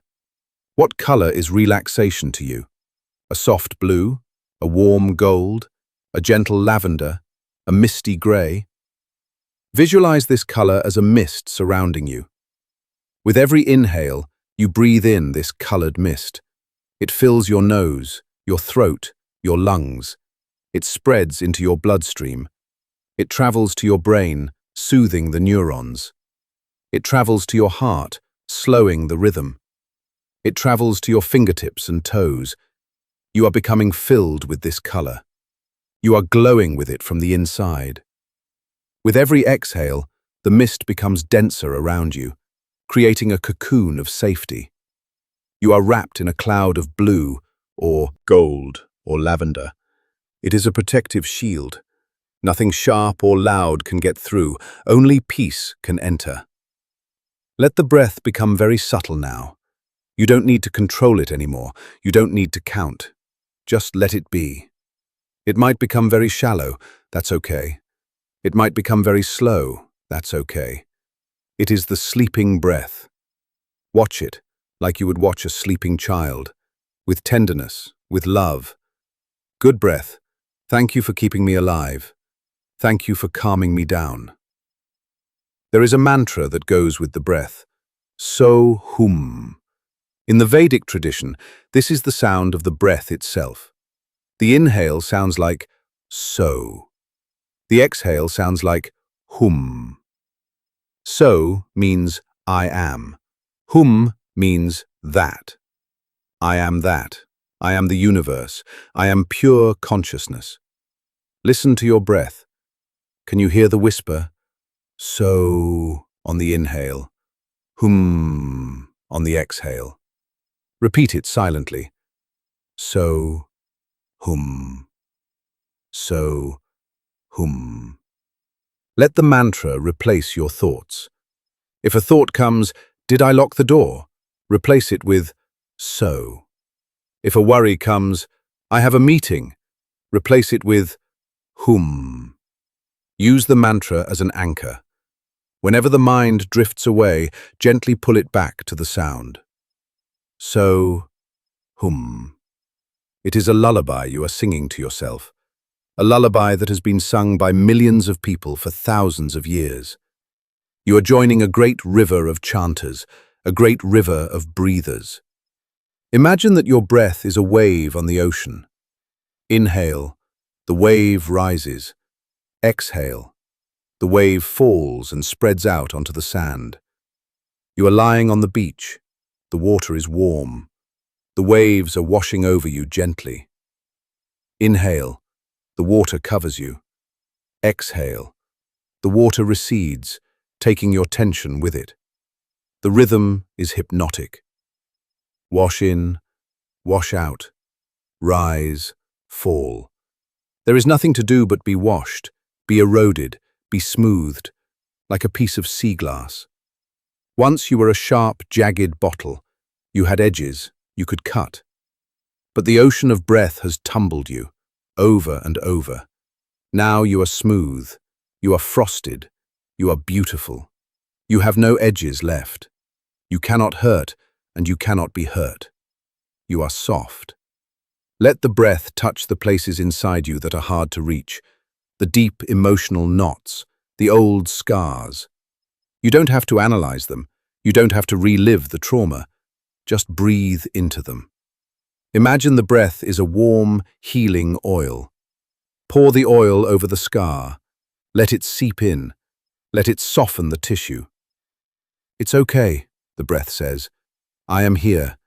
I am touching this pain with love. The breath is the ultimate healer because it is life itself. Where the breath flows, energy flows. Where energy flows, healing happens. Sometimes, when we relax, emotions come up. Tears might come. This is the breath of release doing its work. Let the tears come. They are just another form of exhale. They are liquid release. Let them flow into the pillow. Do not fight them. Do not ask, why am I crying? Just cry. It is the rain falling. It clears the air. After the rain, the air is fresh. The world smells new. After the tears, the sleep is deep. Return to the sensation of the air at the nostrils, cool on the way in, warm on the way out. This temperature change is a miracle. Your body is warming the air. You are giving your warmth to the world. Feel the gratitude for this exchange. You are in a constant relationship with the atmosphere. You are never alone.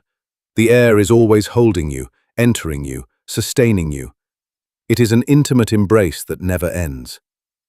Now, let go of the focus on the nostrils. Let go of the focus on the chest.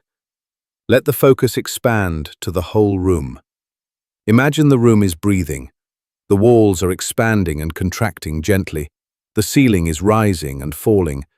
The universe is breathing. You are just a small cell in the lung of the universe. You are being breathed. You don't have to do it. It is breathing you. Surrender to that greater breath. Stop trying to be the breather. Be the breathed. It is like floating on a raft. You don't have to paddle. The current takes you. The current of breath takes you down the river of sleep. Drift. Drift. Notice how the breath is getting slower. Slower. Slower. The pauses are getting longer. The silence is getting bigger. You are spending more time in the pause than in the breath. You are hovering in the void. It is a delicious void, a velvet void. You are safe there. If you find yourself gasping or jerking awake, that is just the body releasing a big chunk of tension. It's called a hypnic jerk. It's normal. It means the muscles are relaxing so fast, the brain thinks you are falling. Just smile. I am letting go. Go back to the breath. So. Hum. Soft. Slow. Imagine a feather floating on your breath. It hovers in front of your lips. Your breath is so gentle the feather barely moves. It just rocks slightly.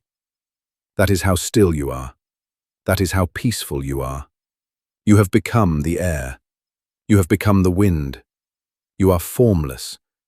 You can slip through the keyhole of sleep. You can slip under the door of dreams.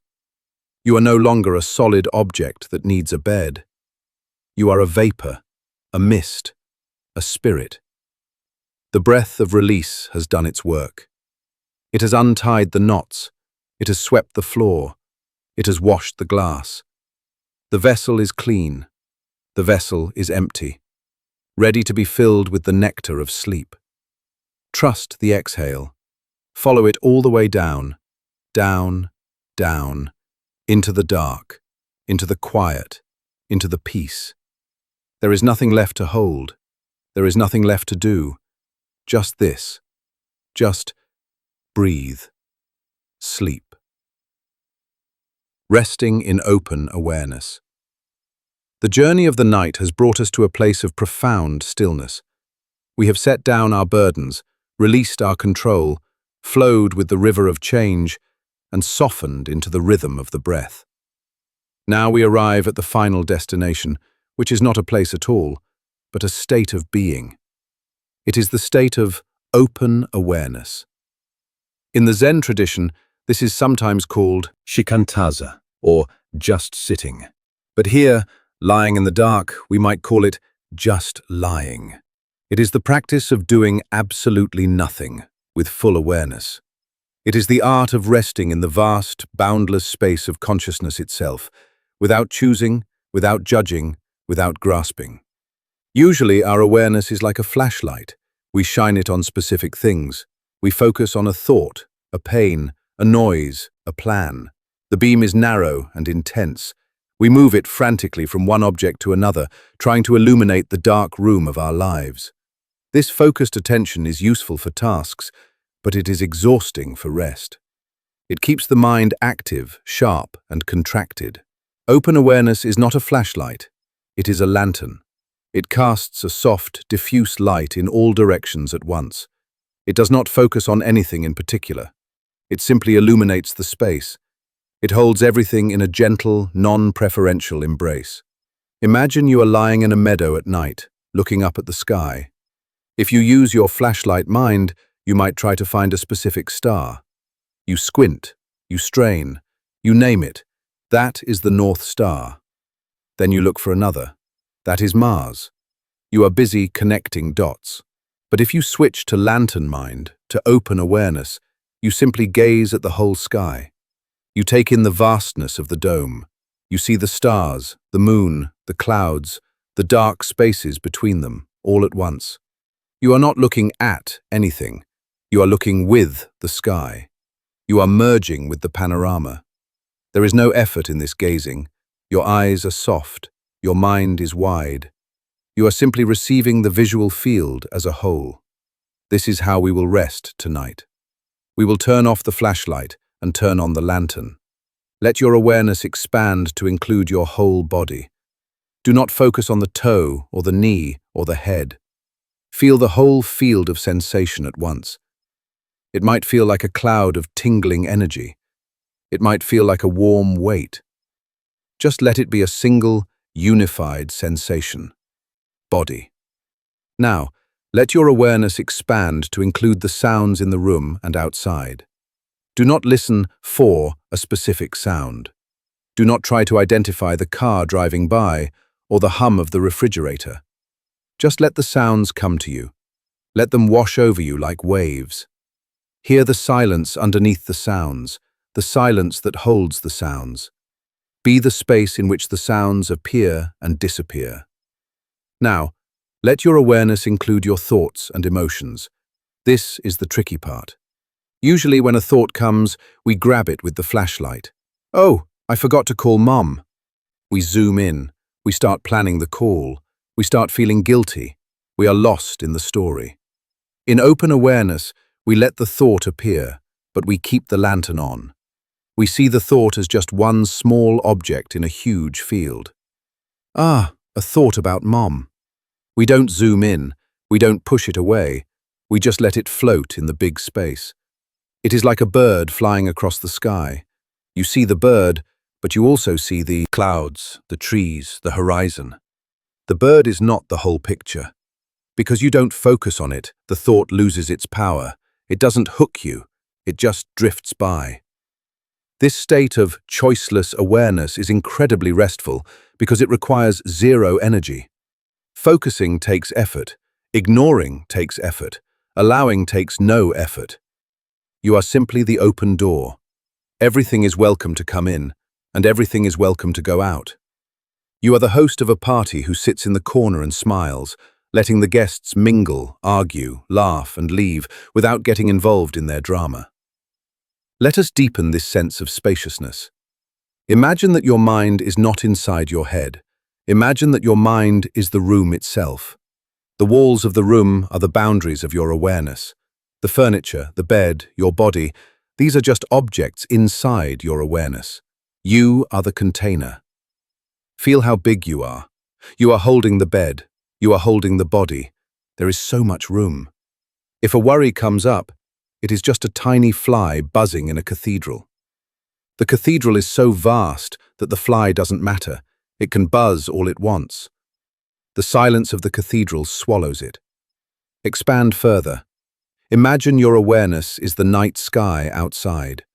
Boundless, infinite, dark. Your physical body is just a tiny speck on the earth, wrapped in blankets. But you, the witnessing presence, are the sky. You are holding the moon, you are holding the stars, you are holding the winds. In this vastness, there is no pressure. There is no, I need to sleep. The sky doesn't need to sleep. The sky is always awake, yet always at rest. The sky doesn't have insomnia, it just is. When you identify with the sky, the struggle of the little person in the bed becomes insignificant. The body is awake? Okay. The sky is peaceful. The mind is busy? Okay. The sky is vast. This shift in identity is the ultimate letting go. You are letting go of being a person with problems. You are becoming the background of existence. The background is never disturbed by the foreground. The screen is never disturbed by the movie. The ocean is never disturbed by the waves. Rest as the background. It is a feeling of leaning back. Lean back into the mattress. Lean back into the pillow. Lean back into your own being. Lean back into God or the universe or the mystery. Whatever you call it, it is the great support. It has been holding you up your whole life. You just haven't noticed because you were too busy trying to hold yourself up. Tonight, stop holding.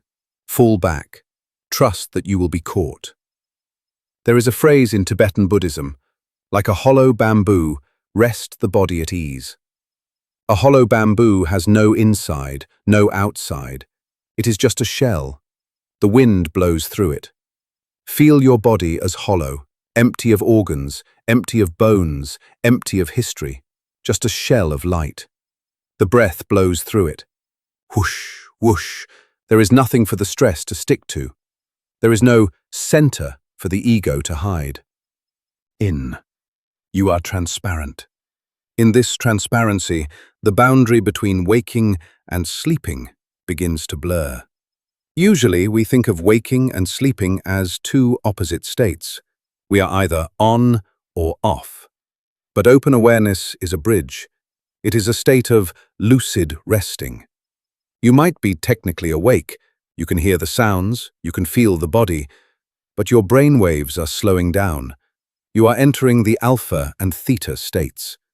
You are resting deeply, even if you are not unconscious. This kind of rest is almost as restorative as sleep, so do not worry if you are not out cold. If you are lying in open awareness, you are healing. You are recharging. You are bathing in the waters of pure consciousness. Let go of the goal of unconsciousness. That goal creates anxiety. I must lose consciousness by midnight. Instead, set the goal of resting in awareness. I will just lie here and be the sky. This is a goal you can achieve instantly. You are already doing it. Success. You are resting. The pressure dissolves. And ironically, when the pressure dissolves, the unconsciousness often slips in through the back door. You drift off without knowing it. You become the sky so completely that you forget you were ever a person. As you lie here, you might notice moments of micro-sleep. Little dips into the void. A thought starts, I need to buy, and then trails off into nonsense. Blue elephants. This is a good sign. It means the logical mind is unraveling. Do not try to make sense of it. Do not try to pull yourself back to rationality. Follow the blue elephants. Follow the nonsense. It is the language of dreams. It is the mind playing. Let it play. In open awareness, we welcome the strange. We welcome the random images. We welcome the hypnagogic hallucinations, the flashes of light, the geometric patterns, the snippets of voices. These are just the sparks of the brain discharging energy. Watch them like fireworks. Ooh, a purple spiral. Ah, a voice from childhood. Don't analyze, just watch. Enjoy the show. You are the audience, safe in your seat. If you find yourself getting pulled into a drama, a worry about tomorrow, gently step back. Use the phrase, not this, not that. Neti, neti in Sanskrit. I am not this worry.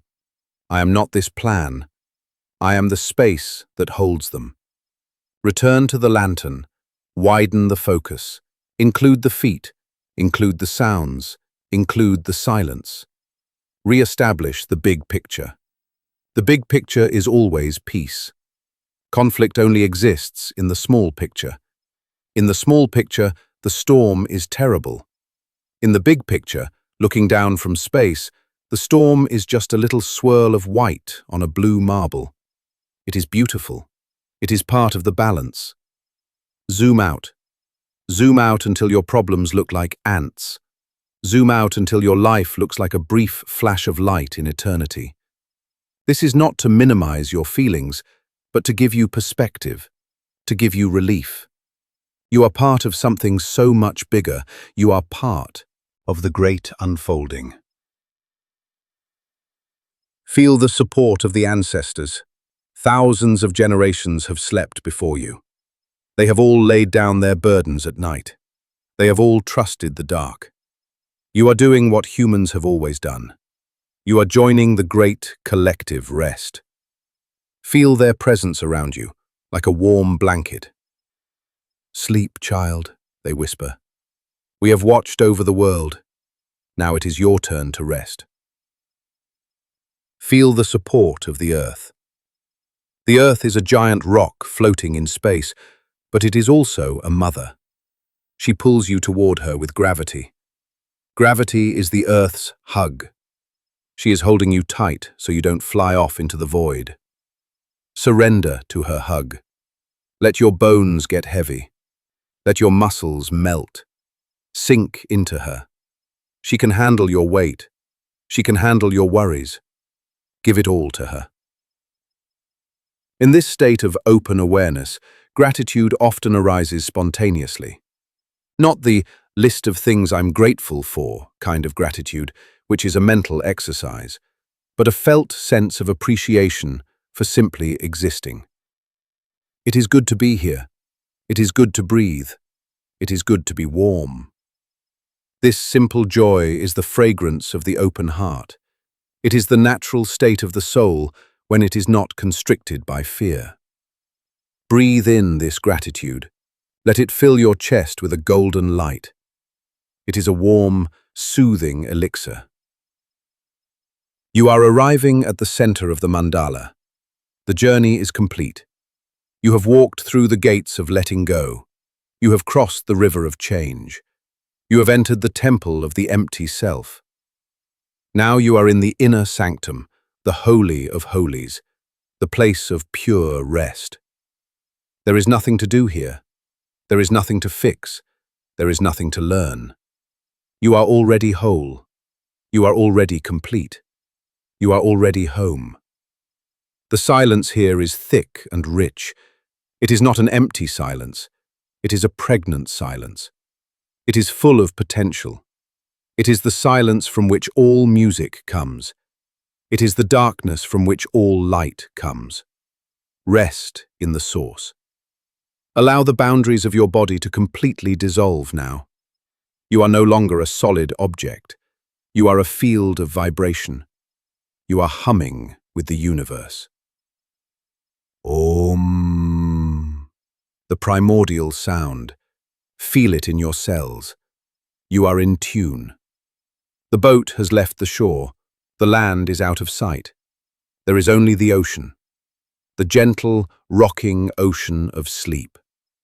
You are drifting. Drifting toward the horizon where the water meets the sky. Where the waking meets the dreaming. Where the self meets the soul. Trust the drift. You don't need a rudder. The current of grace is carrying you. It knows exactly where to take you. It will take you to the island of restoration. It will take you to the shores of morning, refreshed and renewed. But for now, just float. Float in the velvet night. Float in the open awareness. Float in the love that holds the universe together. You are safe. You are loved. You are free. Let the final thoughts drift away like leaves on a stream. Let the final tensions melt like snow in the sun. Let the final resistance crumble like sand castles in the tide. There is only this breath, this peace, this silence. Good night, traveler. Good night, warrior. Good night, sweet soul. The lantern is dimming now. The light is becoming soft and low. It is time to close the eyes of the mind. It is time to rest the heart. Sleep is here. It is wrapping its arms around you. It is kissing your forehead. It is whispering, let go. Let go. Let go. Let go. And sleep. Deep, deep sleep. Peace. Silence. Rest. Completed. As you hover here, in this delicate space between the waking world and the dreaming world, notice how the very texture of time begins to change. In the daylight, time is a straight line, a marching arrow of seconds and minutes demanding progress. But here, in the open awareness of the night, time pools like water in a quiet cavern. It stops moving forward, it simply deepens. There is no past to regret here, for the past is just a memory, and memories are sleeping now. There is no future to fear here, for the future is just an imagination, and the imagination is resting. There is only this eternal, suspended moment. This now is a hammock, swinging gently between yesterday and tomorrow. You are lying in the hammock, held by the two trees of time, but touching neither. You are suspended in the timeless. Feel the luxury of this timelessness. It is the only time you are truly free. The clock on the wall may tick, but you are no longer bound to its rhythm. You have stepped out of the stream of time and sat down on the mossy bank. You are watching the water flow, but you are not being swept away by it. You are the stillness on the shore. Allow your attention to drift to the spaces between your thoughts. Earlier, the thoughts may have been crowded, like people in a busy market.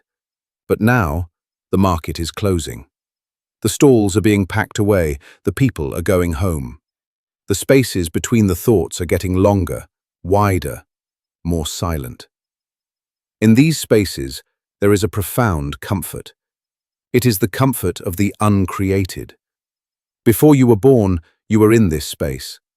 After you leave this life, you will return to this space. It is your original home. It is not empty. It is full of the potential of everything. Resting here is like plugging a device into a charger. You are reconnecting to the source of your power. Let your awareness sink into your bones. Feel the heaviness of your skeleton. These bones are the minerals of the earth, borrowed for a brief time to give you form. Tonight, they want to return to the gravity of the mother planet. Let them sink. Imagine them turning into lead, into stone, into the bedrock itself. You are as stable as a mountain. You are as ancient as a canyon. The winds of the mind may blow around the peak, but the mountain does not move. The mountain sleeps. And as the mountain sleeps, the stars wheel overhead.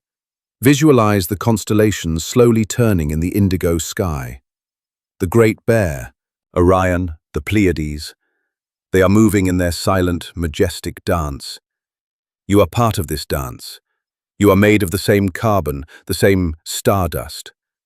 When you sleep, you are returning to your cosmic nature. You are remembering that you are not just a small, separate self, but a child of the galaxy. Feel the boundaries of your skin dissolving completely now. There is no longer a clear line where you end and the night begins. You are merging with the darkness. You are becoming the velvet blackness. It is a soft, warm, nurturing blackness. It is the soil in which the seed of your soul rests. Do not be afraid to disappear into it. To disappear is to be found. To lose yourself is to find peace. Drift deeper, deeper into the quiet, deeper into the trust. There is a final layer of holding on, a tiny, microscopic grip in the center of the heart. It is the part of us that wants to stay in control, just a little bit. Locate that tiny grip. It is like a small fist holding a pebble. Whisper to it, "It is safe, you can open." Visualize the fingers of the heart slowly uncurling. The pebble falls. It falls into the bottomless well of silence. You listen for the splash, but it never comes. The well is too deep. The silence is too absolute. Now, you are truly floating. You are weightless. You are formless. You are a cloud of consciousness drifting in the infinite sky. There is nothing left to do. There is nothing left to be. Just drift. The current of sleep is taking you now. It is a gentle, warm current. It is pulling you softly away from the shore of the known. You are drifting out to the sea of dreams. The lights of the shore are fading. The sounds of the land are gone. There is only the rhythm of the ocean. Hush, hush. Sleep, sleep. Surrender to the mystery. Surrender to the night.